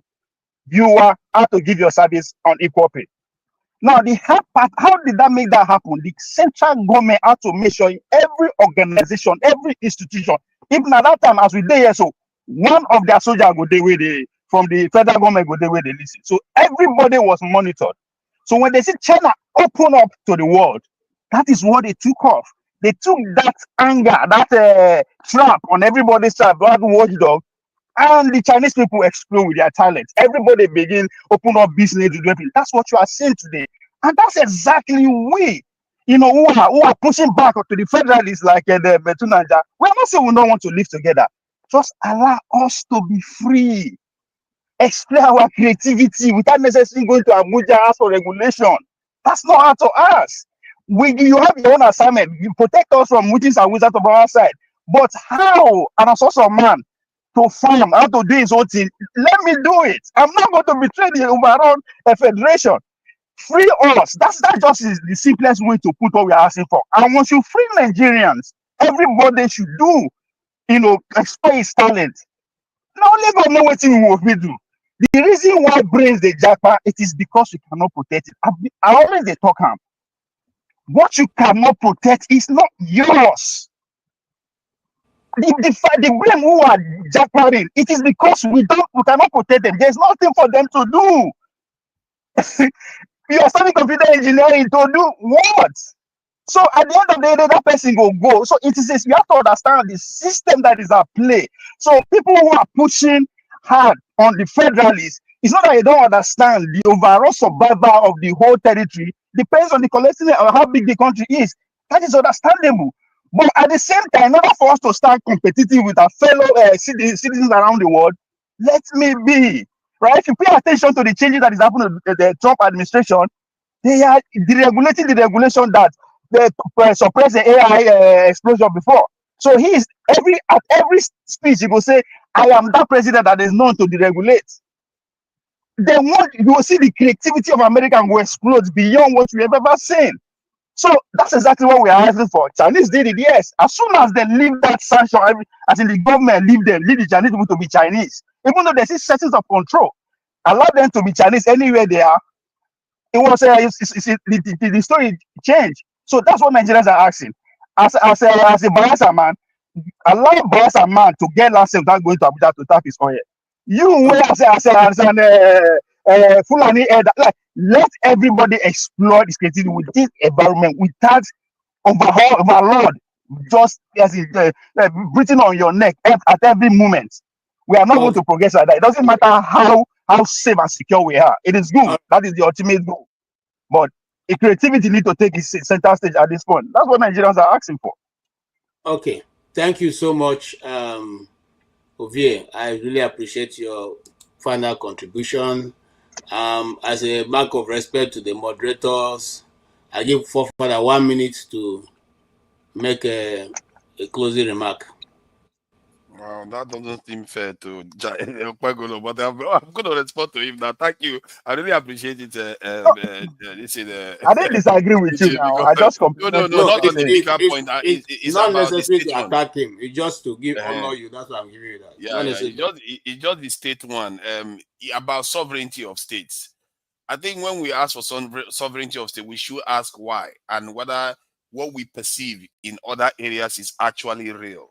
Because most of the, like even Switzerland, that they have cantons, the powers the cantons have is not so dissimilar in real terms than what our states have. As a matter of fact, the cantons, the leaders of the cantons are not immune from prosecution, just like the state governors in America are not immune. But in Nigeria, they are. So what kind of level of sovereignty is that? Then in terms of the areas like policing, like most of us always complain about, that is an issue of constitutional amendment that they are actually having conversations now, and that should happen. In terms of resource control, the amount that the American government takes from the states is higher than the amount the Nigerian government takes from the states. You know, the South actually have a special arrangement where they give them extra in this, even if NDDC seems to be able to take the money back to Abuja again somehow, but they actually assign them a lot of money. So we need to study these things and say, okay, where is it Nigeria is lacking, and let's argue for those ones. If you argue for those ones, maybe there's merit for it. But to say that we don't have autonomy in the states, I don't know. Maybe we should check it more to actually understand what is it we are actually lacking, because our governors are stupid powerful. I've done the first minister of Scotland, that's the leader of Scotland in the UK, that is supposed to be its own nation, that they even go to their own Olympics and they have their own football team. It's not immune from prosecution. It's not immune. Sorry, Our governors are immune. No. Oti, we're not going there. We're not going there. So I will stop now. But I like where you are going. I think we are making progress. No, the way we we're did. not going there. We're not going there, gentlemen. All right. Forefather, thank you. I think you have made your point, and I like the way you've brought it. I will, Chris, you are a very valuable member of this team. I'm going to give you 1 minute. I wouldn't have brought you in, but you made a very useful contribution the last time you were here. So I'm giving you 1 minute to make your input, and then we'll call it a wrap. Oh yeah, sorry. The reason why I came in, I didn't want to come in because I've been listening at the background. But you have to make me a promise this Sunday. We have to, go through this, some kind of this kind of topic, so that I will have time to come in. Because what I've discovered is like we may be suffering from the challenge of educated illiterates, and then it's not like they are not educated, but they are illiterate on certain issues which they need to be enlightened on. And then, then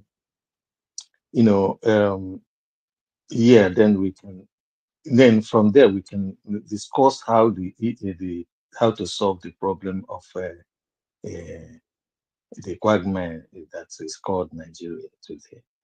So for me, actually, I was listening, and then I realized on the issues around, especially minority and ethnicity, we need to interrogate these issues very well so that we understand them and understand why. That is where we're missing the point, and where if we get it right, that's where the solution to this quagmire is. Okay. Thank you so much, Chris. I will try and find another day that we can talk about that. I just want to let somebody also know that we used to have, when we were operating the regional governments, we had all the regions had their own embassies. The Biafra embassy was in London, and every other region had their. You see, if we can fall back there, we'll have little or no conflict at all. People can develop at their level. But if you keep thinking that this what we have is going to hold for a long time, it may not be so. On that faithful note, I will say thank you very much, forefathers. I really appreciate your coming in and giving us your thoughts. Very valuable, very enlightening, very conversational. And Oti, thank you also for being on point and asking the pertinent questions. Sometimes those questions draw out more from people. And Mr. Ike, thank you so much. Have a blessed celebration as you go for your holidays. You know, relax, enjoy yourself, and pray more. And you know, don't fast while you're going there. It's not a fasting time. It's a time to go and eat. All right. So thank you. Ovie, thank you so much. You and I, you know, I don't know if you ever listen to Yellow Man. I would like to let you go take one of Yellow Man and listen to Yellow Man, the London Code. You may enjoy some good sound from there. Our Gregory Isaac and Tipper Ire. I don't know if you listen to those kind of people. You know, we were there before. It's just not Jesus. Those are my teachers. Those are my teachers. But that Yellow Man, I'm not really into it, but I'll go with it now. But those other guys are my teachers. Yes. Okay. Tipper Ire, Gregory Isaac, and yeah, those Even guys. one go local or is Wiliki. You know, Dr. Lameji, they play. Dr. Lameji, they always play this guy, Majek Pashek. Yes. Literally, a couple of months ago, I met one man that actually played guitar for him. When that video when they show for night show for New York when he was in New York. Yeah. The guy that worked with him, that played guitar with him from Jamaica, I met him a couple of months ago here in Florida.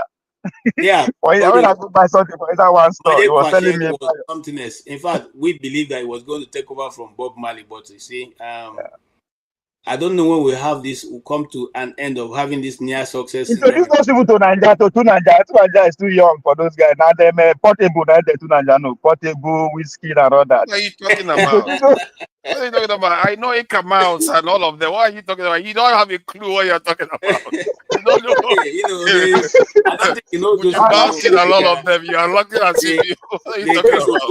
The Chris Okoti, the Judo Obi, the Feliz Liberty, and the rest of them. Do you even know Ika Mouse? You don't know Ika Mouse. Ika Mouse. Yeah. You know, but Fofana, I wanted to ask you. There's a Liberty Park in London. They used to have one guy who goes there to criticize government. I don't know. We used to listen to him those days now when we were secondary school. Is he still there? I'm trying to know. I know that there is this place that they go and have conversations, debates amongst each other in somewhere in central London. But yeah, the guy he wasn't a Polish guy, but he was so knowledgeable that people used to fear to debate him. Those parliamentarians used to fear because he would just finish them. You know, what's his name? I try to remember his name. I wanted to ask if the guy is still around. You know, because people like David Rodigan, I don't know if you know David Rodigan, you know, I searched him out. He's still there. He was the one who brought Yellow Man to Limelight, and most of the Jamaican musicians, he brought them to Limelight in London. You can search him out. David Rodigan, that's his name. Okay, and, I'll check out. Yeah, he's a DJ. He's you know, he should be in his late maybe 60s now. But I won't forget our own Lucky Dube. Yeah, Lucky Dube and all that, you know, Lucky Dube. That's Kimono, and Lucky the guy Dube. in Cameroon, the guy in Senegal. Good night now. Good night. The guy, good night, sir. The guy in Senegal. Oti was not present in all of them. He was Oti na massive. Oti belongs to the Oliver the Coco level, you know, Oliver the Coco. You know. No. Dry Chibete kind of people. You know. All right. Yes. Exactly. Okay, thank you so much, guys. It's been wonderful. Comrade, thank you so much. Your contributions are very you know, appreciated. Comrade, na them Olisa Debi na be the comrade, the Baba Prayo. All right. Thank you so much, comrade. Thank you so much, Ovie. God bless you all, and we'll meet again, same time, same station. All right, and yeah, see you soon. All right, that is it, gentlemen and ladies, those on the panel, Mr. Blackstone, who was able to support us with 2 cups of tea, one for me, one for Forefather. Thank you so much. We appreciate your support, your kindness, and your contribution. I just want to say, before you sign out, if you can just click and like it so that this channel can be recommended for other people so that we can have more people viewing it. the more the merrier. Thank you all the people in the panel who have contributed their time and treasure being here. I really, really, really appreciate you guys, because without an audience, we'll just be talking to ourselves and there'll be no fun in it. But today's been quite a discussion. We didn't get to all our topics, but we'll still pick another day, and we'll be dealing with how do we move Nigeria forward, since let's see if that is the way that the discussion can maybe benefit other people. What are those indices or things that we should remove from the plug so that the wheel can turn much faster? And then what do we put in that can make us be a more desirable nation in the face of the earth? None of us growing up thought that Nigeria will be where we are today, but here we are, and God will help us to move forward. Having said that, I want to appreciate each and every one of you. I want to appreciate Dr. Damages for this platform and indeed bringing us all together to harmonize ideas and discourse. I want to say this: there's no one who comes to this platform, whether he says it directly or indirectly, that doesn't want Nigeria to progress. We all like, nobody who doesn't like his mama. No, even if your mama soup, no, even if you know sweet, na your mama soup, you will like them. And so is also when it comes to the Nigerian situation. But sometimes out of the fact that you've lost out in all the ideas to move forward, you want to say, you know what, let us call it a good night.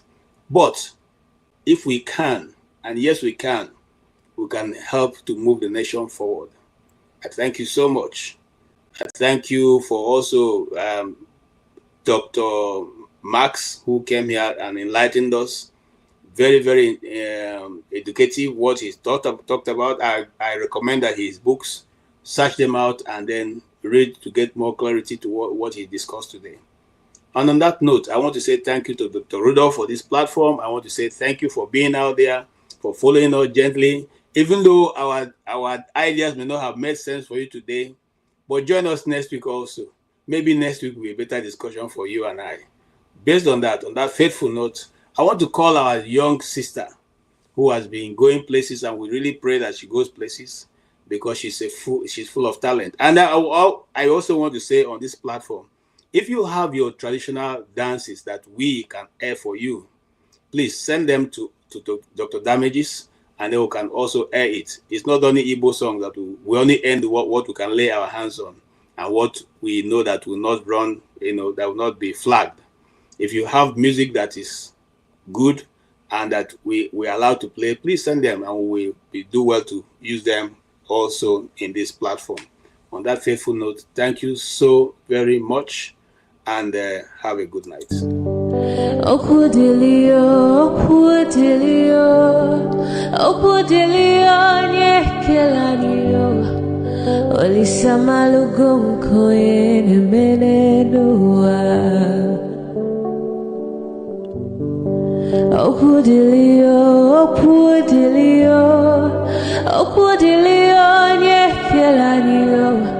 Chukuna malugo yo biadi ocha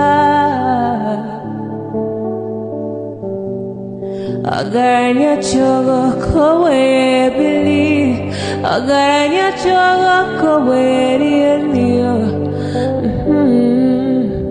Owe chuku bezie chuku 1,911,844,833 naira and 46. I'll take that again. 1,911,000,000 1,911,844,000,000 1 trillion. This money is too much for me. 1 trillion. I hope that is not on the record.